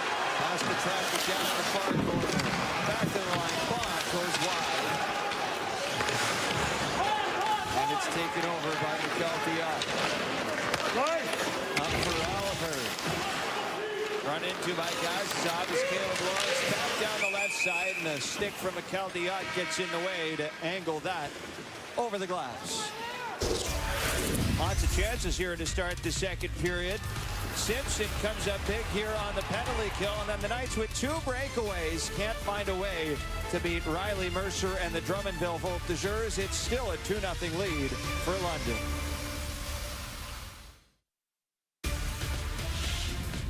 This period is brought to you by Dow, enabling a sustainable future as a leader in material science. Ethan Gauthier had 25 points in the playoffs leading to this tournament. He makes a beautiful little pass right there behind the back into Sam Oliver. One-time shot that led to this after the Mercer save. Boom, Gaz is off. Breakaway right over the box. Timing is everything. How about that? He had to follow it up with another breakaway save as well. You can see that counter ability for London. If you're out of position, even a half a stride, they can get behind you and make you pay. Gazizov looks like he's in the zone. First goal of the tournament for London. As Will Nichols steps in to take this face-off. Don't believe we've seen him on the ice so far this game. Right here. For most of this playoff run, Dale Hunter has rolled 3 lines. Drummondville looks to retrieve the puck from behind the net. It comes back to the blue line for Jackson Edward. Tries to wrist her. That's blocked in front. And now there's for Halton. He zips that just wide. Nickel to the line. There's a quick shot from Dickinson. Bouncing around side of the Drummondville net. Here's Halton with a shot. That's hung on to by Mercer, and he covers up quickly. Talk about William Nickel getting his first shift of this game. I believe you're right on that one. And the patience involved with London and their storied franchise, the way that they've won over the years and how they develop their players. Dale Hunter talked to us today about how they take their time with guys like Easton Cowan, different guys like that, Denver Barkey, where as a 16-year-old, there's the brother Mark Hunter as well, where they want to make sure they take time and develop. So as a 16-year-old, you go down to play junior B, but they're clipping, they're watching, and they've got those players at 16 around the team. So they're marinating, they're watching, they're getting hungrier and hungrier. Everybody on the team also knows, man, if we're not sharp, someone's going to take our place. What an outstanding job these two brothers have done. 20-plus years now at the helm. Ownership, management, coaching. How well they've drafted, how well they've developed. They only made one trade at the deadline. That was for Caleb Lawrence. They developed within, and what a recipe it's been for success for this club. Bring up a good point, though, Kevin, about Junior B. It's a great Junior B landscape, that part of the province for the Knights. They got the London Nationals, Kamulka Kings, who had Easton Cowan for a little bit. They got them up practicing with the team throughout the course of the year as well. It's just it's such a great model to develop young players, to take them slowly and make sure that when they arrive, they're ready. Sam O'Reilly, he spent a good time in Junior B last year, as did Jacob Julian before he broke in with the London Knights. They're on the same line here. Dickinson to retrieve the puck behind his own net. Off ice, McHugh. It's over for Julian, off the boards. Run it back in. And it's taken up by Diot. Spun back around as Diot was spilled by McHugh. Cote rips that off the board, but right to a waiting Jackson Edwards. Now Diot opens up some space. He'll hand it over to the near side. Played into open space. It's taken away by Gazizov. Bring it over the line. Far side. Perfect cross for Talon. Mercer lost his goal stick. Through an awkward stumble there for the Drummondville goaltender, who retrieves the puck, rather the stick, as here goes Cowan trying to catch him off guard with a shot. What a headsy play from Cowan. He knows that Mercer's still trying to gather a stick and get his position back. There goes Noah Reinhardt. Ducking in behind the London net to the far corner. Puck goes back to the line. Beaudry for Reinhardt. Thrown down the ice by Denver Barkey. That's going to be an icing. Max McHugh ended the playoffs on a 9-game point streak, 13 points in that span. Originally drafted from San Jose, eventually signed as a free agent with the Columbus Blue Jackets. And this guy has been tenderizing Drummondville all night long. This is on the forecheck. On the body, reload, get above it. And right here, this one could have been a penalty. That was a cross-check, but regardless, hard on the body, make the opponents pay. Knows who he is, right? You play that heavy forecheck style. He creates a lot of offense through that for himself and for his teammates. Really noticeable in this game. Bouchette wins the draw, and a shot from John Drawn rockets wide of the net. He's got it back in front now, tied up though by Gazizov. Laid down low for Bouchette. To the near side. Back up high. Bouchette tries a one-timer. That's blocked in front by George. Back to center. Up the middle, taken away by Komarov, who's chased by Barkey. Puck bouncing around in front of the Voltigeur net. Cowan in on the left side, has a step. Circles the net. Looking to pass off to George. It's taken away down the ice. Here we go. Jean Drawn breakaway, and Simpson makes the save. Another breakaway chance in the second period as Jean Drawn tries another. And Simpson turns that one aside as well. Knocking it back the other way into the Drummondville end. He's got the puck in front, goes down, and a London Knight power play coming right up.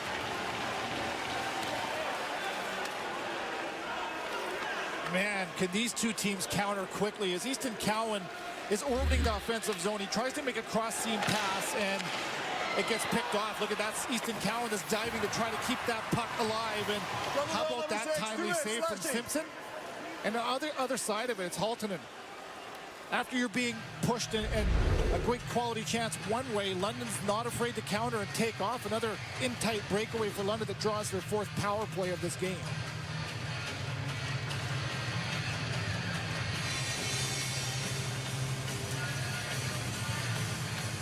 London Knights are 0 for 3 on the day and included about a minute's worth of a 5-on-3 that they couldn't beat Drummondville on. And the Knights will line up about halfway through this game now to the blocker side of Riley Mercer. Drummondville penalty on number 6. Face off with controlled by London. Here is Denver Barkey. Far side Cowan. Back to Barkey. One-timer Halton in. That's a bullet blocked by the eye. Back in front now for Bach. Far side Cowan. Back to Bach, and he'll launch that wide of the net. And it rides around the glass.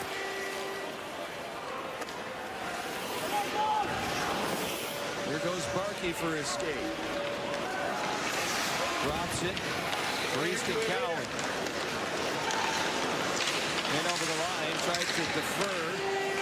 And it's taken away by Drummondville and cleared down the ice. Just good anticipation from Justin Cote right there. He knows the only lane is behind Easton Cowan. 4 guys back for Drummondville. Nice move by Barkey up the middle. Tried to go to the forehand and lost the handle as it goes back down the ice.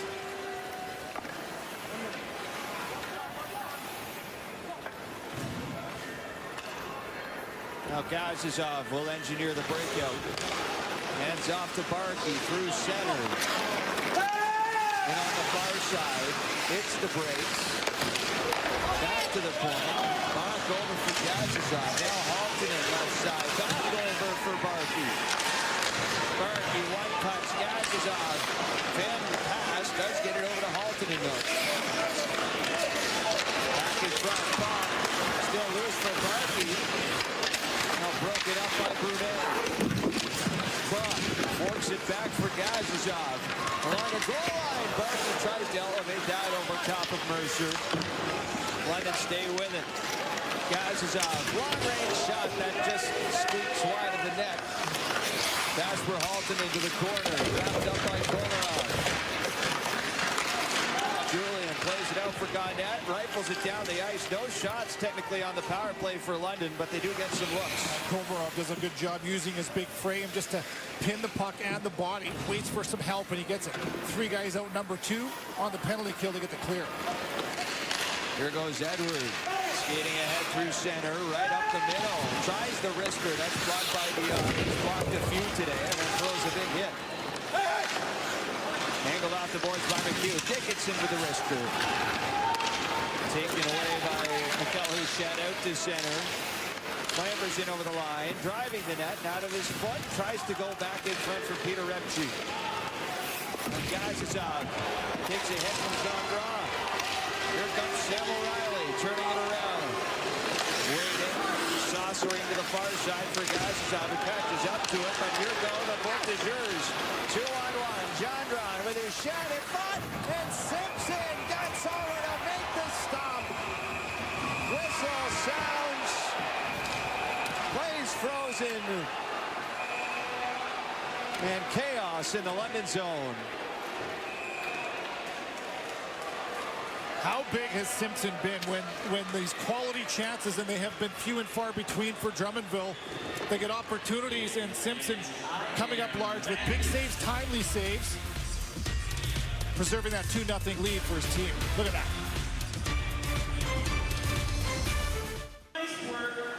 Well, nobody likes a travel delay, that's for sure. But unfortunately for the Drummondville Voltigeurs, they had a lengthy one on Wednesday before their flight here to Saginaw at the Memorial Cup. It's weather, nobody's fault, but hey, they made the best of it.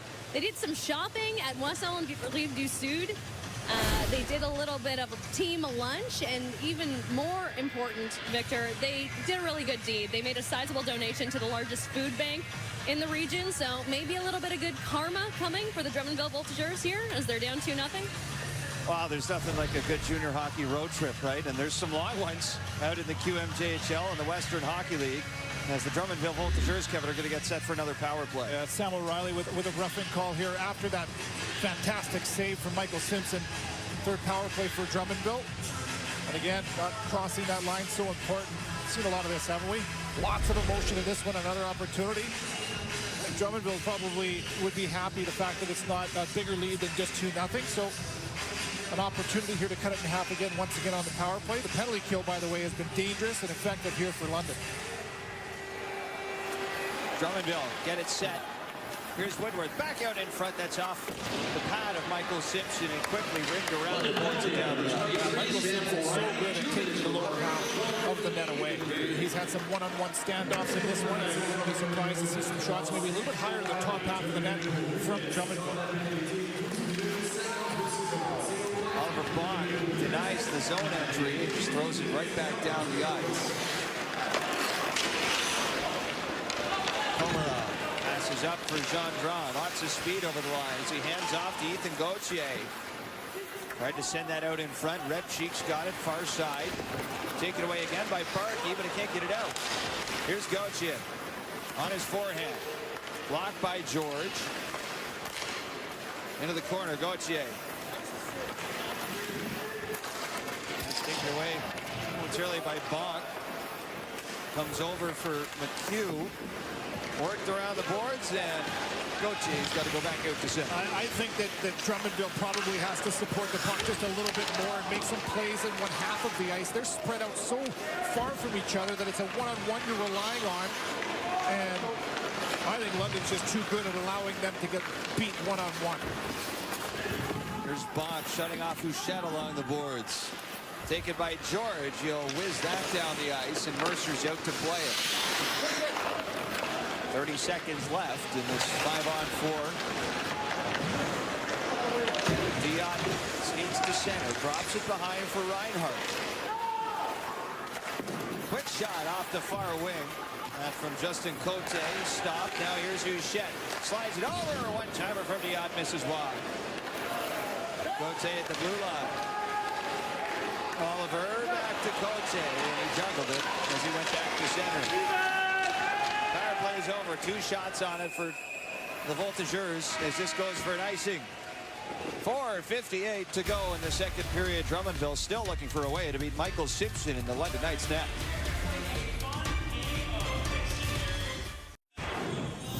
Well, a winning pedigree. It's what every team needs and wants this time of the year for sure. 3 key guys that were brought over from the Quebec Ramparts: Vsevolod Komarov, Mikhail Houchette, and Kasim Godet, the captain of the Ramparts last year.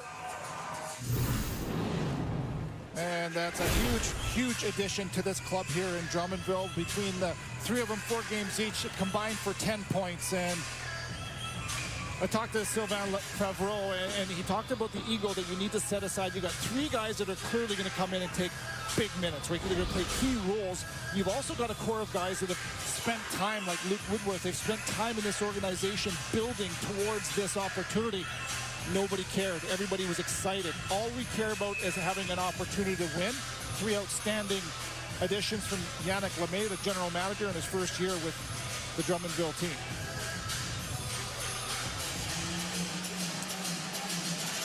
All of them important, but Vsevolod Komarov, the playoff MVP, QMJHL D-Man of the year, he's a big piece. The deal that sent him over from Quebec to Drummondville. As Houchette picks it up. Far corner, passes out for Reinhart. Back off the boards. Dickinson will get it. Gloved down now by Jackson Edwards. Launches to center, off the stick is Sim. Over the near corner, Sim pushes the off to the boards. As it's played around for Landry. All the way out to center. Landry tied up with Caleb Lawrence. Lawrence just signed his entry-level deal yesterday with the LA Kings. As here's a shot from Sam Oliver, is directed out of play.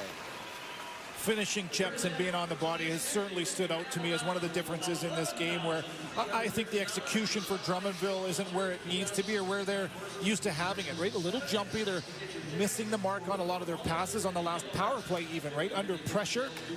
And I think it takes you out of your comfort zone. It's a really good job from London to make sure that they don't do any flybys on the forecheck. Everybody's stopping on the body, finishing checks, and then recovering quickly. I think it's got a big piece of this 2-0 lead for the Knights. Oliver Bach. That's that over to George. It's coughed up, though. Drummondville threatening as The centering attempt from Cote is taken back to center by London. Komarov sweeps around his own net. Off to Gauthier. He'll whisk it ahead to center. That's deflected off of Cote and out of play. So 3:49 to go in our second period. Stay with us. We've got Laura, Frankie, and Craig with our second intermission panel highlights and analysis, and of course joined again today by Darren Drager. We hear he's got the latest on the OHL search for a new commissioner. Of course, this the last year with David Branch serving that position. Under the disco lights up there on the panel. Good. Brought those over from Kamloops, I guess. There's Gauthier. Julian picks it off. Centering feed for McHugh. He can't get the shot through. There goes Komarov. Woodworth plays it in off the boards. And Isaiah George gets on it. Stretches out to center. Here's McHugh by himself. Turns away from Brunet. Centers. Julian, the shot. That rolls wide. Peter Repchik settles it down. Repchik to center out of Košice, Slovakia. Childhood friends with Juraj Slavkovsky. Grew up in the same town as Brunet. Played into the London zone. Taken over by George. Brunet knocks it down at the blue line. Gendron with a shot. And a good save from Simpson. Quickly cleared down the ice. And no icing. That is a sneaky release from Gendron. 11 goals in the playoffs for Drummondville. And that one right there through the defender. Shoots it on the corner note. Simpson had to be sharp. Back to the neutral zone. This is angled over for Dion. He'll find Houchette off the boards. Lobs it back in on Simpson, knocks it down and covers it up. Talked about Max McHugh and how heavy and hard he's been on the forecheck. He blends that physical part of his game in nicely with skill as well as he stretches the neutral zone. Just watch there, right? Just calmly turns his back to the pressure, protects the puck, and then the little stick check right here. Look at that. Who wants the puck more? That's just an outstanding job drawing two guys to you, isolating somebody in the middle of the ice, and makes a nice little backhand pass to boot. That's excellent variation in his game, really noticeable for a lot of different reasons from the Columbus Blue Jacket free agent.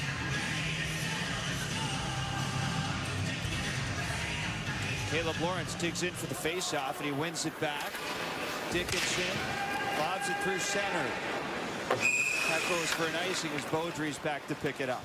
You can feel the momentum swings and the patience in the game for London, right? Where they're dictating this game in every way, right? So, yes, they push. Sometimes Drummondville will get an opportunity, and we've seen how quickly London can catch them and counter. They're not afraid. They're bold in that way. They dictate their physicality. Their goaltender, of course, has had something to do with this as well, but there's been ebbs and flows in this game, most of which, to me, have been dictated by the men in white. Edward is ahead for Lawrence. Now Sim from center backhands it in. Beaudry chopped off the boards to center. Oliver to slide that over for Landry. Now it's Komarov settles. Tries a wrister. Back off the boards. Komarov on it. Behind the net, centered in front, and Simpson makes another point-blank save. Here's Sim accelerating to center. Taken away by Reinhart. Reinhart carries it over the blue line. Behind the net, Simpson. Edward up the far side for Sim. Blasting out. And Rotandi cracks it down in his own end. Cowan passes over to Barkey. Breaks it to the far side. To the end boards. Taken by Woodward. Under all sorts of pressure here. Knights get it away. Now Drummondville recover. Toss it to the line. And now carried to center.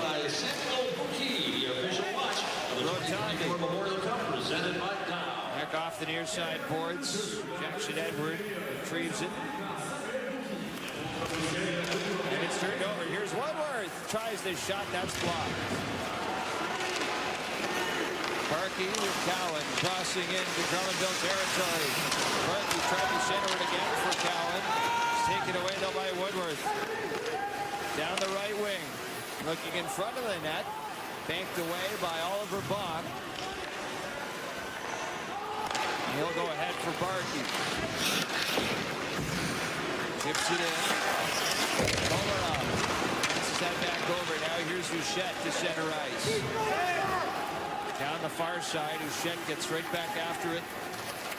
Passes off. Komarov didn't have a great look there and ends up shaking it just wide as the period will finish 2-0.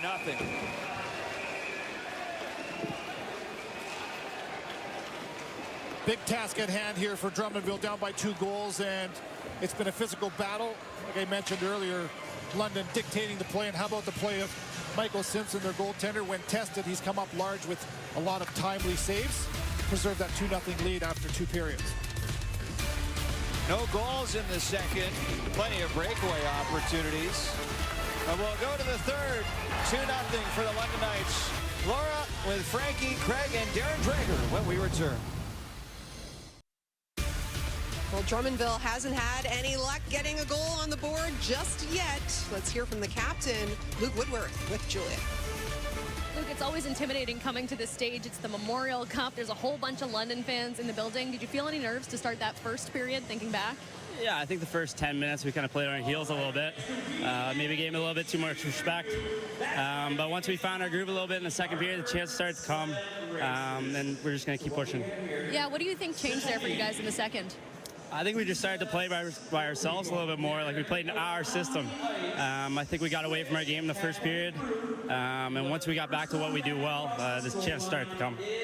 So I know if you knew the answer to this question, you already would have scored. Michael Simpson's played on this stage before. You know what a good goaltender he is. Is there anything you see in his game that you think you could take advantage of? Well, yeah, we have our pre-scout before the game. With any goal, it's traffic, though. And we need to get more traffic in front of him. We get shots from the point. Just create a little bit more chaos in front of him. Thank you. Good luck. Yeah, thank you.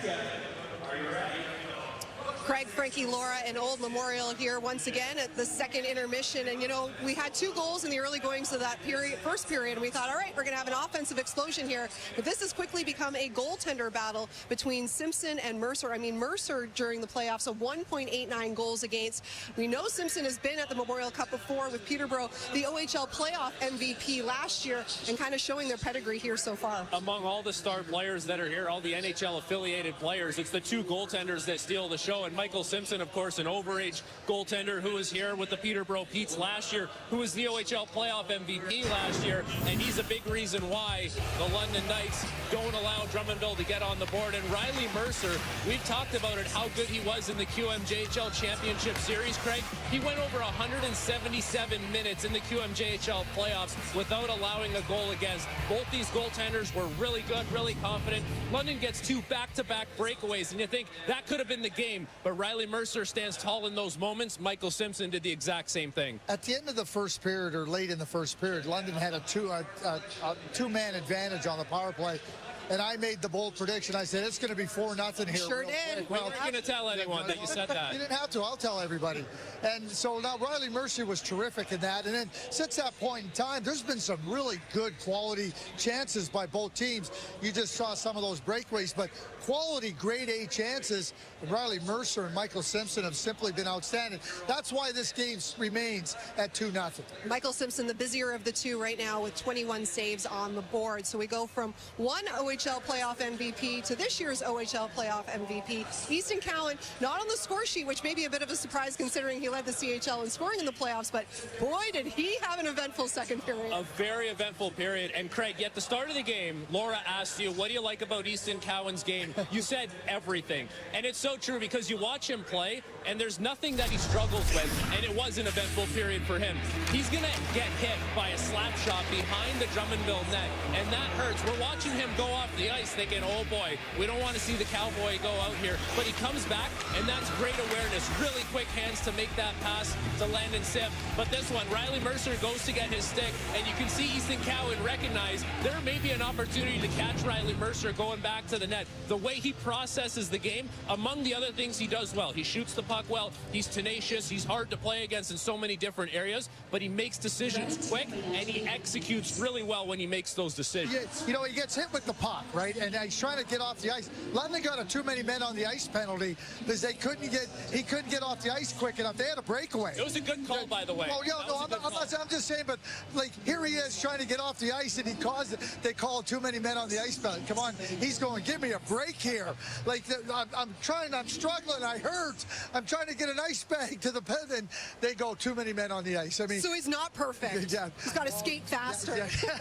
Yeah, underpaid. He's got to do that. But I mean, at times I find myself trying to find words to describe Easton Cowan because he is so completed. He is so good. He is so aware of what's going on in and around him, all the different areas of the game. So when you see him and he makes it look so easy, you kind of just come to expect it. Take it for granted. Yeah, you do, and that's how good he is, and that translates. That translates big time to the NHL. Speaking of people who are excellent at their jobs, he did such a fantastic job last night on our panel. We've got Darren Dreger back with us once. I'm talking to you, big guy. Talking to you. Darren Dreger, our hockey insider, has all the tidbits from the world of hockey when we come back.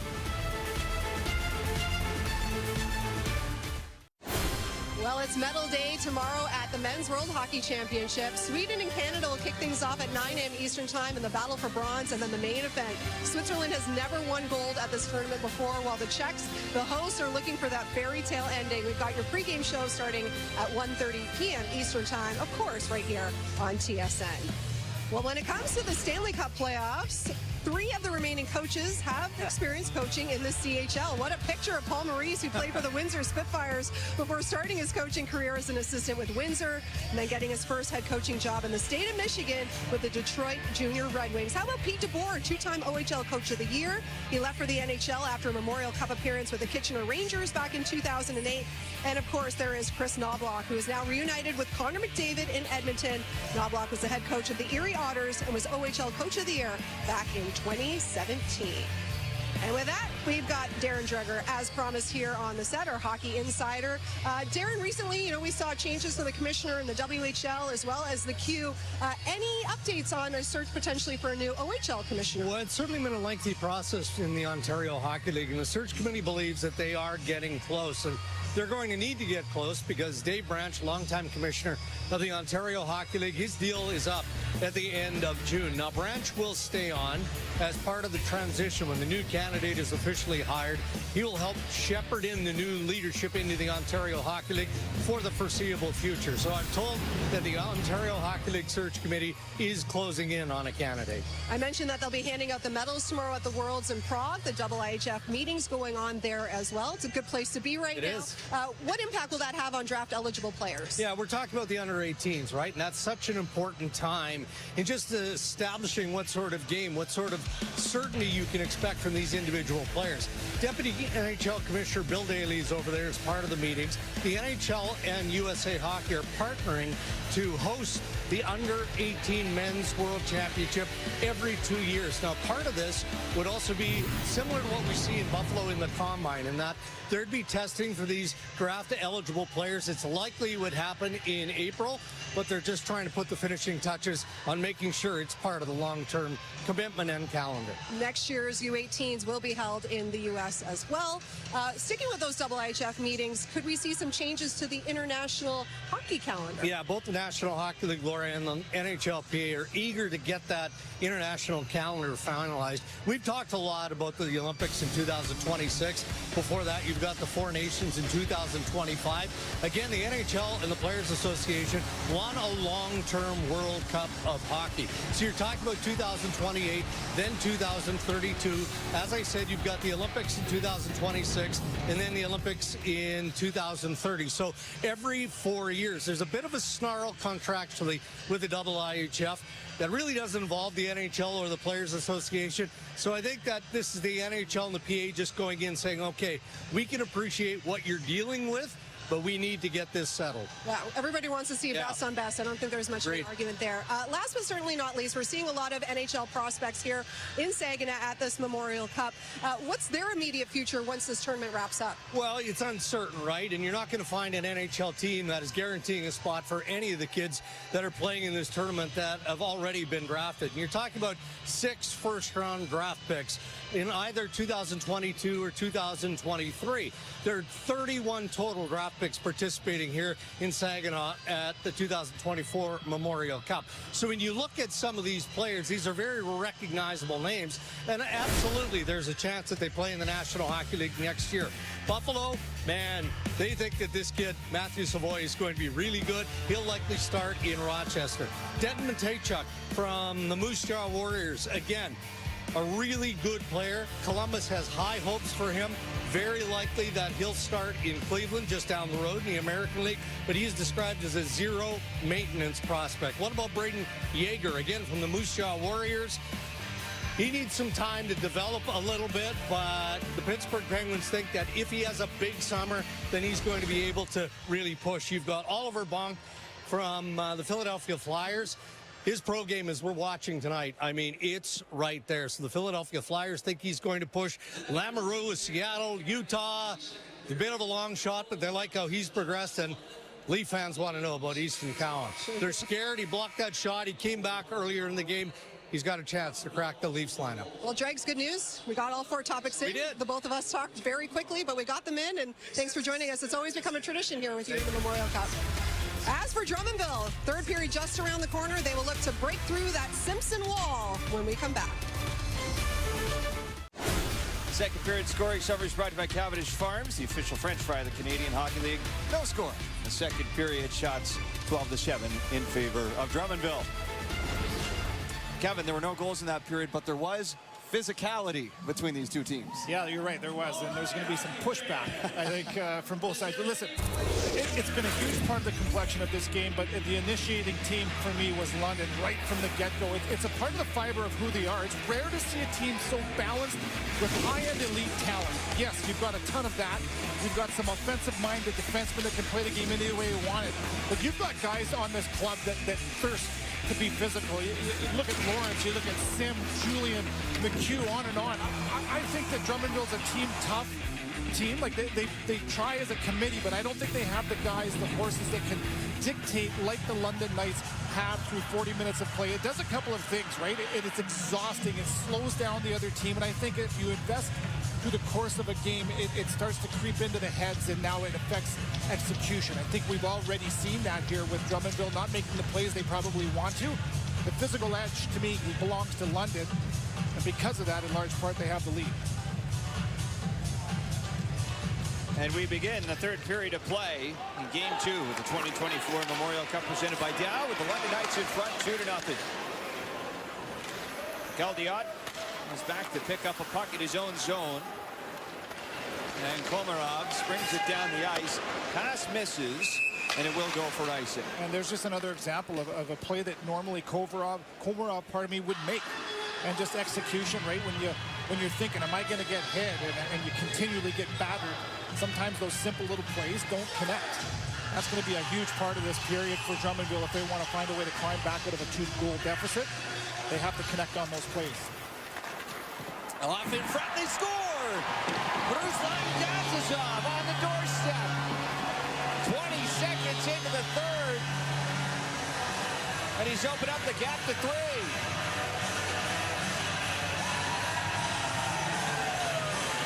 Oh, the quick strike off of a face-off. Gazizov has had his fingerprints all over this game as well.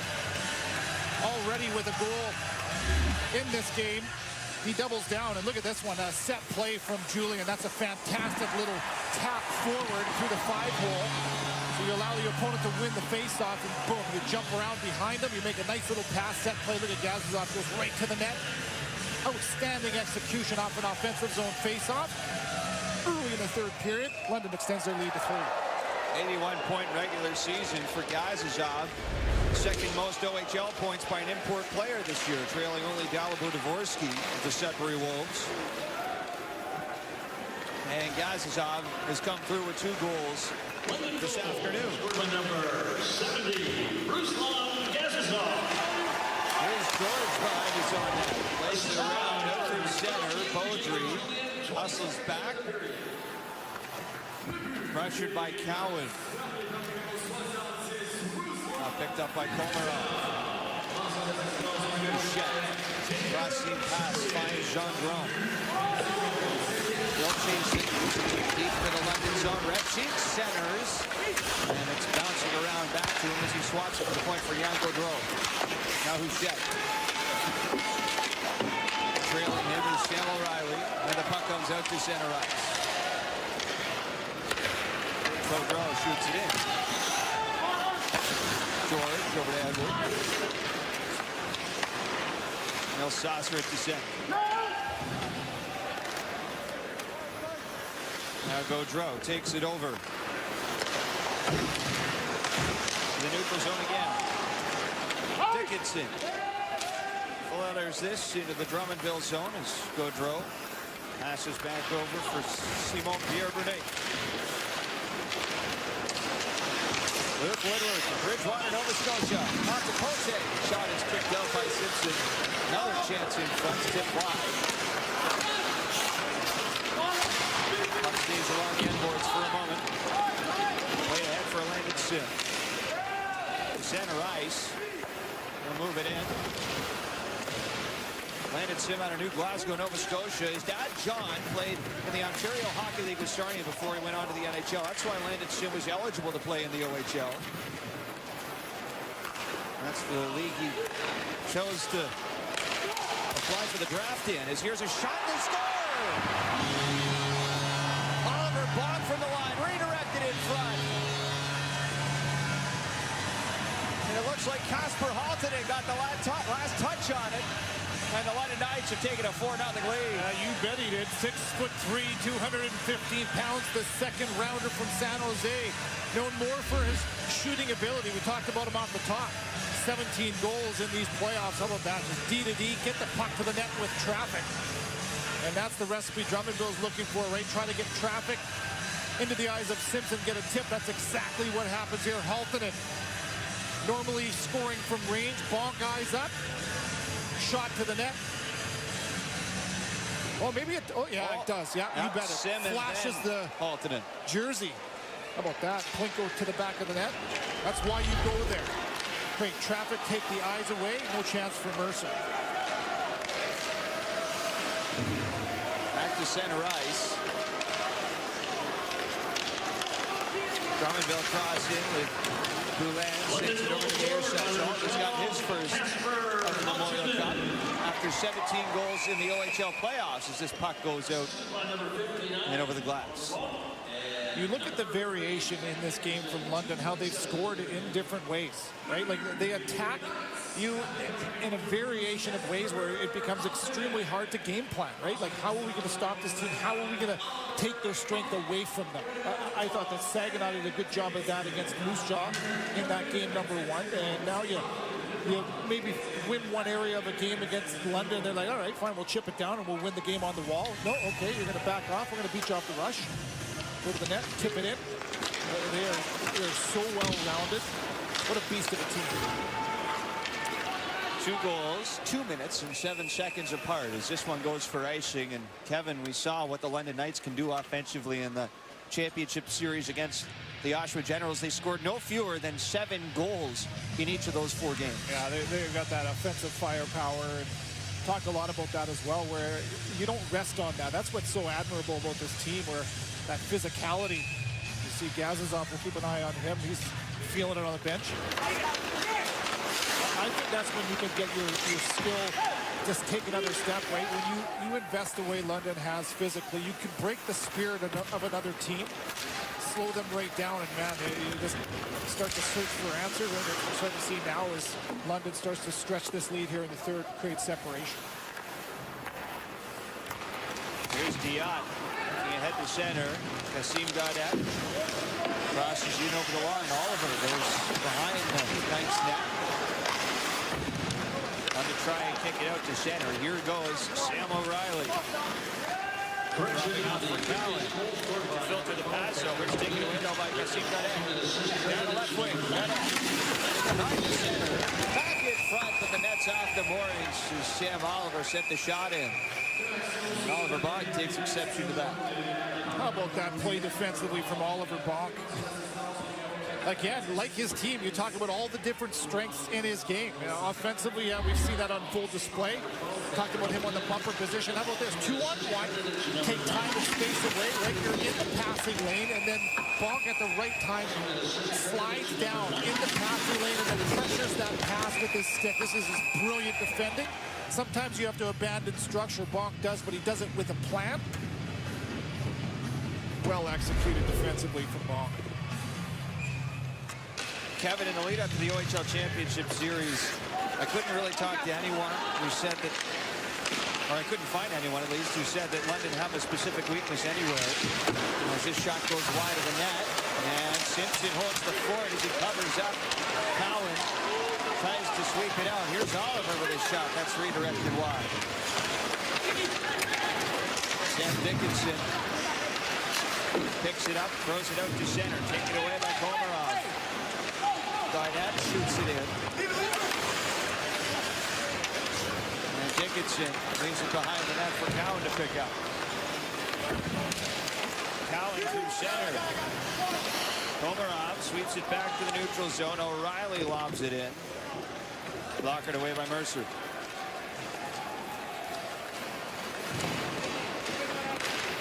Now here goes Repchi. Broken up by Haltonen. Sin touched it with a high stick and touches the puck again here for the whistle. You talk about not finding a weakness in a team. Nobody's seen this team more than you in our crew here.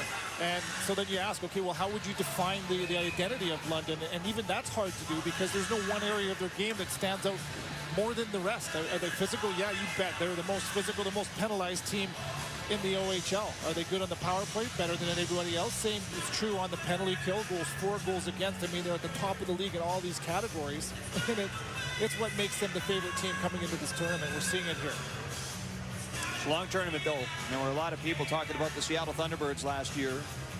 A stacked roster that ultimately fell short in the end. And what won that tournament for Quebec? It was structure, right? Yep. It was coaching, it was structure, it was buy-in from all 20 guys on that roster. Wasn't necessarily the most talented team. Here goes Houchette. That's poked away from him. Brunet backs up into his own zone. Feeds it over for Diop. Wrists it in. Down to the far side. Back to the line. Diop tries the wrister. That goes up high on Woodworth. He settles it back down into the slot. Woodworth, far side, tosses the shot in on Simpson. The far corner it goes. Cote tried to pass that off. Now he does, but Denver Barkey gets in the way. Now George, this goes off the glass down the ice. That's going to be an icing. Lots of attention in front of Michael Simpson from his defenseman, right? Like Drummondville wants to get pucks to the net, of course, and with bodies, but the box outs from London has been excellent. Blocking a lot of shots as well. Everybody's doing it. We saw Gazizov last shift. He could barely get off the ice. Right back out, right to his shot lane. Block a shot again. So George followed up with another block in that shift alone. There's Beaudry into the end boards. Woodworth goes down as he tried to center. Beaudry at the blue line. Passes across. Komarov. Little feint. And turns it around for Beaudry. Now Julian ties up Woodworth. Back to the near side. Komarov at the line. It's taken away by Parkey. Will hoist that into the Drummondville zone. There goes Komarov right past Edward. There's going to be a penalty here. Edward was slow to his feet. Was shaken up in center, and he couldn't move his feet in time to catch up with Komarov, and he takes a penalty as a result. Voltigeurs to the man advantage when we come back with 13:32 to go in the third. Across the nation, the Canadian Hockey League is known for investing in moments like this. But did you know we're also investing in this and this? While you're probably used to seeing us here, we're also here and here. Through the CHL Scholarship Program, clubs award nearly $10 million each year, helping thousands of former players continue their education. So while you're seeing this, we're also doing this. The CHL, developing tomorrow's leaders. The drive of the game is brought to you by Yokohama, made precisely for the game. 4 goals on the game. 2 of them have come from Ruslan Gazizov, and this is just an outstanding pass. The vision from Sam Dickinson, cross ice to the one-timer from Gazizov, and look at the execution here. Great pass, even better shot. It's a symphony out there. 4 goals for the London Knights, and they're looking to add. It's been a good start to the tournament for Ruslan Gazizov. This is his 3rd year in London, came over in the import draft. And he's stuck with the London Knights, just like Shevlin Komarov has. There's another Russian that came over in the import draft to Quebec now in his 3rd year of QMJHL hockey. Down the ice. London are killing the penalty. Jackson Edwards in the box. Voltigeurs are 0 for 3 today.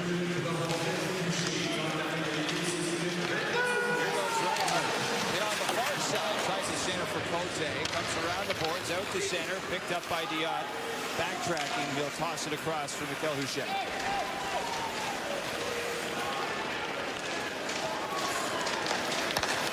Now Oliver. Out of the corner, ripped down the ice by Denver Barkey. London's finding a way to outnumber the puck when they're down a man on the penalty kill. I mentioned earlier in the last power play for Drummondville, they're so spread apart from each other. There's so much distance. It requires a perfect play. Once again, a 2-on-4. London breaks it up. Cote plays it around the boards through Shet. Back up high for Cote. Far side Oliver.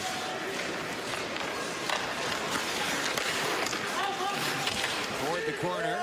Dickinson bumped that out of the air. Chance to clear. McHugh gets it done.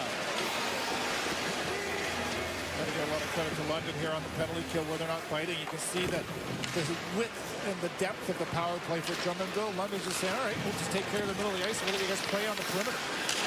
Here's Repchi in with momentum. Tried to center. Pushed away. Komarov's on. Sausage over for Woodward. Shot incoming. Bouncing around in front of Simpson. And back to the line. Here's a drive from Gauthier. Back out in front. And Repchi put that just wide. Final 10 seconds of the power play. Gauthier tries to keep it in, but he's got to go back to center. Lost it for a moment. Carries it back to his own zone as Edwards springs to the ice and he'll immediately change. Komarov offers on Drone. Back to the net. That's down by Simpson. Played ahead for Landon Sim. Backhander to the neutral zone. Taken over by Gendron. Carries it far side. Tries a wrister. Ricochets off of Isaiah George. And the Knights back through center ice. Halted in right wing. Driving in. Hits the outside of the net. Now Lucas Landry. Back to neutral territory. Angled off by Caleb Lawrence. Taken at center again by Angel Drone. Now Bond. Dickinson was Bond with the pass, but it goes to Kasper Halted in. He swirled that off the boards. And landed Sim. Touchdown low for Caleb Lawrence behind the net. Right to center, intercepted by Brunet. Off to Oliver. And played in the rest of the way by Lucas Landry. This third line for London certainly knows their identity, don't they? Centered by Caleb Lawrence. Sim out there working hard all night long. Halton and the sniper. Nice balance in that third line. They haven't played together for a while, Kevin. Lawrence and Sim missed 5 games each with suspension, so they never saw OHL Championship Series action against the Oshawa Generals. As Houchet passes back. Rolling around at center. Gaudreau finds Repchi. side for Jet. Looks toward the net. Isaiah George blocks that loose in the slot. Here's Jandron with a shot. A good blocker save by Michael Simpson. That one's all reactionary. Heck of a save. This puck flutters wide as Repchi tracks it down. Passes to the blue line. Dion. Down toward the end boards. Dan loose. George takes the foot of Nickel. Back at the line, the Volts are offside. London have started to open this up. 2 goals, 2:07 apart. They've doubled their lead to 4-0 halfway through the third.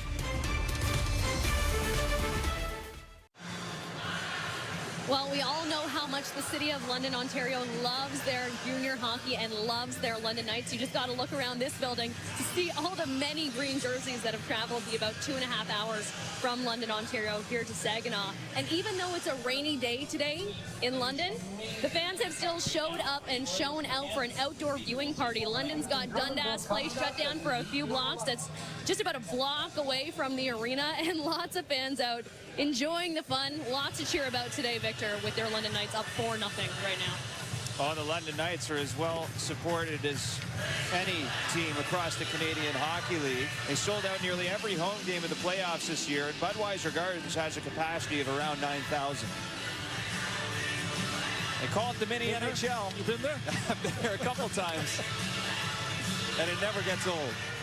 I heard Frankie talk about when he played in the OHL, playing against the London Knights, the big bad London Knights. They've got a swagger. They've got an intimidating presence to this franchise. There's no doubt about that. And they've lived up to that here in this first game of this Memorial Cup for both teams. They've won a lot. They haven't made many friends along the way, but I think they'll take that just fine. Winning and making friends don't usually go hand. No, they don't. When you got the target on your back, it's a good thing. As Dion shot is punched aside. Fleming cleared out through center. And the puck tumbling down the ice. Is moved over by Rotondi for Dion.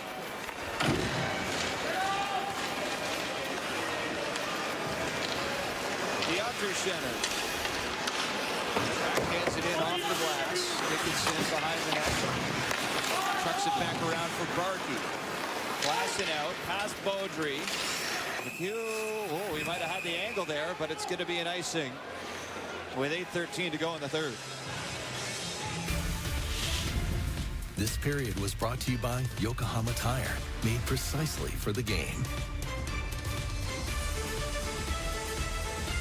Talked about the Memorial Cup champion Quebec Ramparts last year, led by Patrick Waugh, and how good of a job he did, and just how much you can feel that championship had so much coaching involved in it. Of course, it's the players that have to play. The same is true here. You got a man with 24 years experience behind the bench with London, over 1,000 games played in the National Hockey League, and this junior team has pro habits written all over it because of those Hunter brothers that we've highlighted so many times tonight, and a heck of a job they've done. Well, if there's not enough NHL experience with Dale, Mark could chip in that category as well. Stanley Cup champion with the Calgary Flames back in '89. Yeah, the IQ, the intelligence level for Dale Hunter. Talk to Craig Button about what he thinks of the quality of coach. He puts him right up there among the best on the planet. You can see why. He's got these guys buying in big time. Good. Goes Oliver. Good. This is not for Gaudette. Oliver tries to center again. Reinhardt carries it around. Pass to the line from Komarov. Bouncing in front. Settled down by Sim. He'll chip it to the far side. Komarov turns away. Goes the backhand to near side. Bounces out for Landon Sim.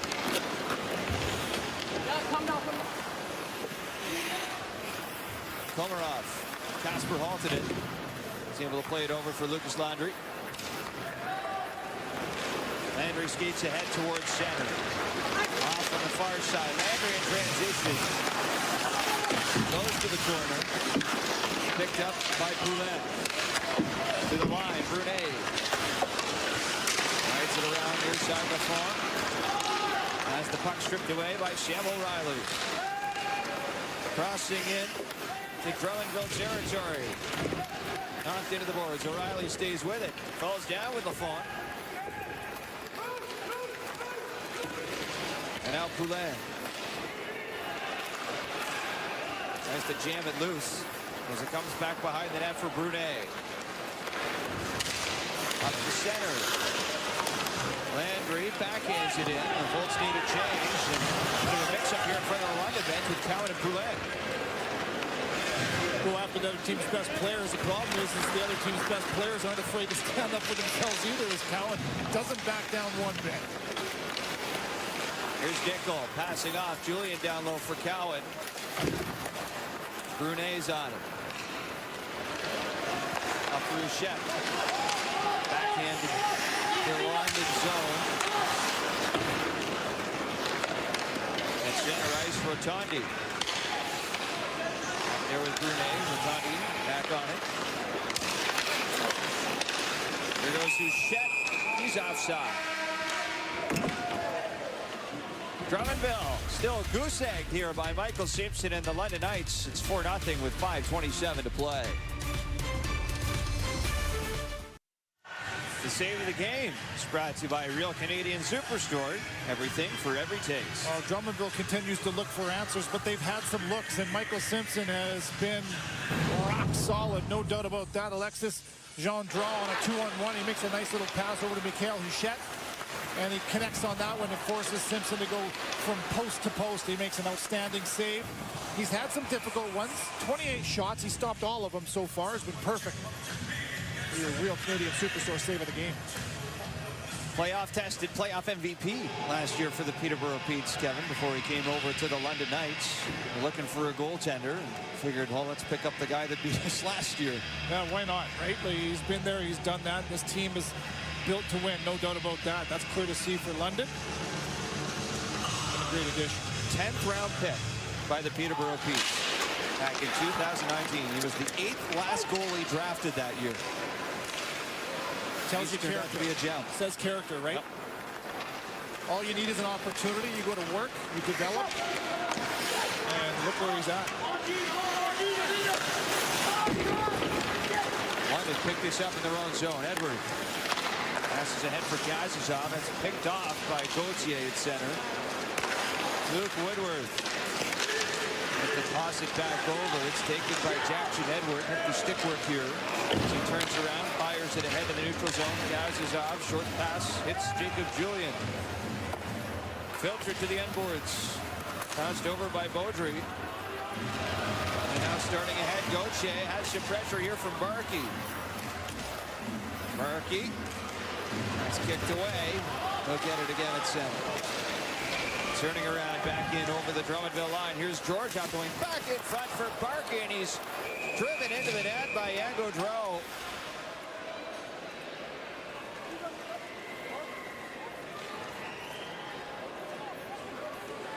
This is going to be a penalty, goaltender interference, I believe, on Denver Barkey. And before that happens, look at the secondary effort there on Gauthier. You just got to be better for Gauthier.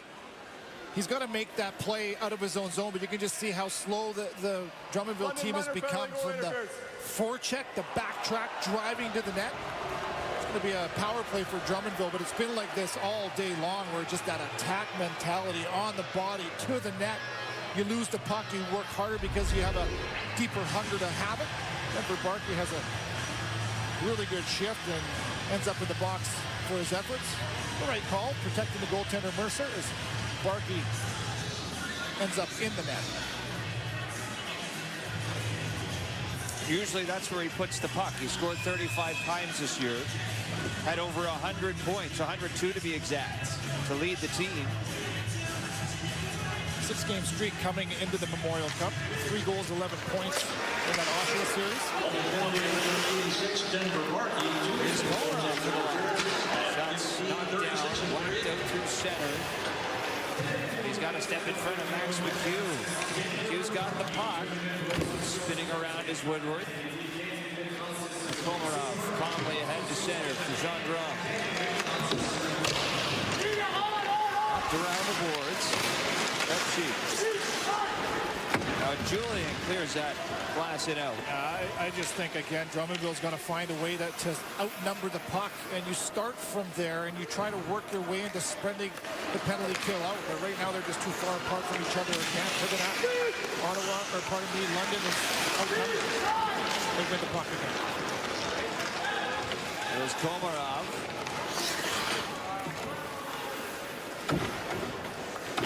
Starts ahead slowly towards center. Dropping off for Cote. Justin Cote. Off for Reinhardt. Turns it down low for Oliver. Back across. There's a shot. Bouchette pulls the trigger. Another save from Simpson. And it comes back to center ice for Diop. Here goes Bouchette again. Off for Oliver. Tried to go upstairs. Shouldered away.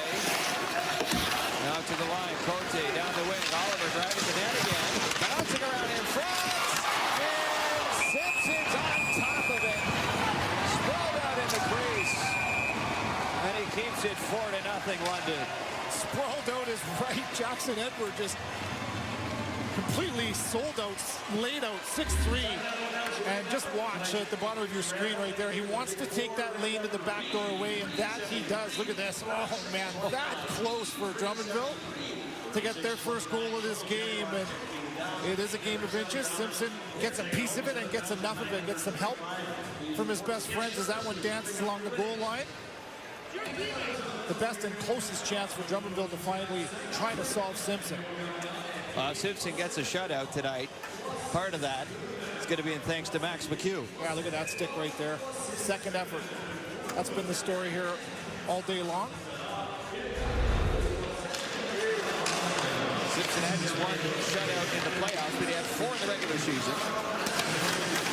Here's Bouchette behind the London net. Ball down. Dickinson takes it over and lasers it down the ice. Bouchette wanted a call there. He felt like he got tripped up. That's what caused him to lose that puck. Here's Oliver. Hands it over. Sim takes it away. Sprayed down the ice as Barkey got out of the box. The power play was over. As a result, we've got an icing. Yeah, that's what you need for sure. If you're not going to score on the power play, you at least need to find a way to get some momentum to spring you into the 5-on-5. If you look earlier on the power play for Drummondville, you can see how spread out that they are, right? So it turns into now some one-on-ones. And look at that, just the way that London defends and pressures. It's just one play, boom, you separate the man from the puck, you clear at 200. I think that's an adjustment that Drummondville hasn't made yet, but I think that they need to. Had lots of opportunities, finding on the power play and haven't been able to get quality looks. Simpson snaps this one up as well for a quick stoppage. Voltigeurs will turn around and play another OHL team tomorrow. Yeah, just to finish on that point with the power play, you're trying to create odd man situations, 2-on-1s. You're trying to isolate somebody. You want to get that penalty kill moving. So typically you do it by outnumbering the puck. You make some plays in small space. You get the penalty kill to chase. And now you can open up the middle of the ice and make some seam plays and spread out a little bit. I think Drummondville went right to it, and it hasn't paid dividends. There's a shot. Simpson saw that late, but he still made the save.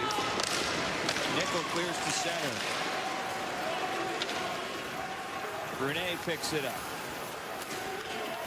Nickel behind the net. Tried to center. Poulin. Over to Landry. Starting through center ice. Down the left wing. Landry shot. Blocked down by Simpson. There's Dickinson. Elevates to center. Glove down. Bouncing puck for Brunet. Does well to settle it. And he's punished along the boards as he plays the puck in deep. Nickel cuts through the middle past Oliver.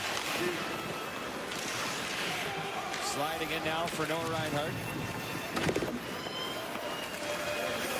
O'Reilly to curve that into the slot. And settled down by Marc-Olivier Beaudry. Neutral zone. Turned over and taken ahead by Landon Sim. Sim turning around. Centers, and it goes out to the far side. George is on it now. Held up by Reinhardt. London right back on it. Cycled down low by Caleb Lawrence. Edward sees this puck go up and over. It's out of play. So more Memorial Cup action from the Dow Event Center tomorrow. It's the Saginaw Spirit who start this tournament out with a win over the Moose Jaw Warriors. They'll take on the QMJHL champs from Drummondville tomorrow, 7 p.m. Eastern for the pregame show and 4 Pacific. Well, a quick turnaround, obviously. That's what this tournament is all about for Drummondville. They get to get right back at it. They're going to have to find more of their identity, that team speed that makes them so good. Linda did a good job getting on the body and slowing this team down, and they're going to go up against a quick team in Saginaw tomorrow. That'll be an interesting one.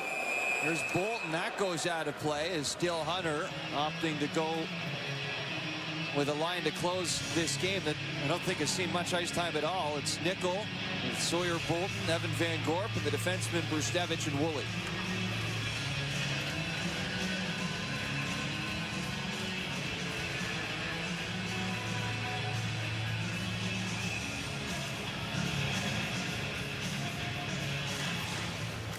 Off the draw.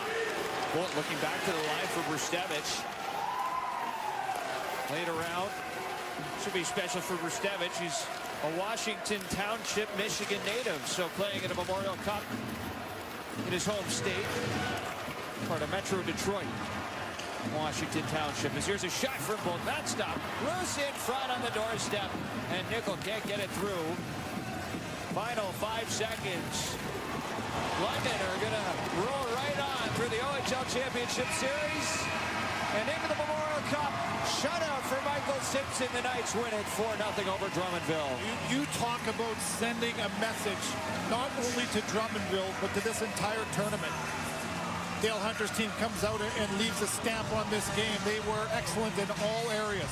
Physicality first and foremost. Drummondville only gave up 5 goals in their final series in 4 games against Baie-Comeau. They give up 4 here in this one. London was excellent.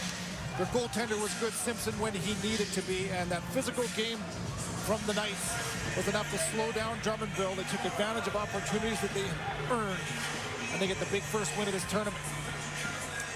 For all the Memorial Cup success, 6 appearances for London. That's just the second shutout at a Memorial Cup for a London Knight goaltender. The first and only prior to today was Adam Dennis back in 2005, the final that year. It was London's first trip to the Memorial Cup. Team of the century, led by Corey Perry, Mark Mathod, among others. And they're looking to write their own history in 2024. Sylvain Favreau is a coach that has a good command of his group, right? He's a calm guy. He's going to have to come up with a game plan here to find a way to get some confidence back into that room, as I talked about how much of a dominant display that was from the London Knights and Dale Hunter's group. This Drummondville team has got some speed, they've got some skill, and they are extremely well structured. They're going to need that to be sharp tomorrow night against a team that we've already seen, right, in Saginaw, that they can get up the ice in a hurry. They can create a lot of confusion themselves. They did it to Moose Jaw. They're going to look to double down again against Drummondville tomorrow. Well, the Drummondville Voltigeurs weren't infallible in the playoffs either, Kevin. They did lose a couple games to the Sherbrooke Phoenix, who turned that into an interesting series. They'll have to rebound here after dropping this opener for them at the Memorial Cup by a 4-0 final. Let's send it down to ice level for player of the game. Player from the winning team. Joining us to present this award tonight is Daniel Soumi, the president of Graduor. À la fin de chaque partie, le joueur du match est présenté à un joueur de l'équipe gagnante. Pour présenter le prix, veuillez accueillir Daniel Soumi, la présidente de Graduor. Tonight's player of the game, le joueur du match ce soir, from the London Knights, des Knights de London, number 59, le numéro 59, Oliver Bonk.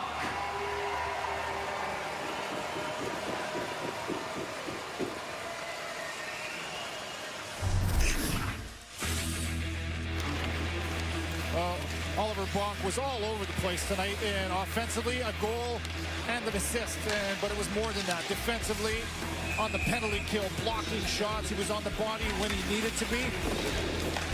What balance in this game for the first rounder, and just the way that he can read a play and make the play required. Defensively, he does good things to get the puck into the hands of him and his team. Offensively, like I mentioned, that beautiful one-timer, added assist to help his team earn a 4-0 win.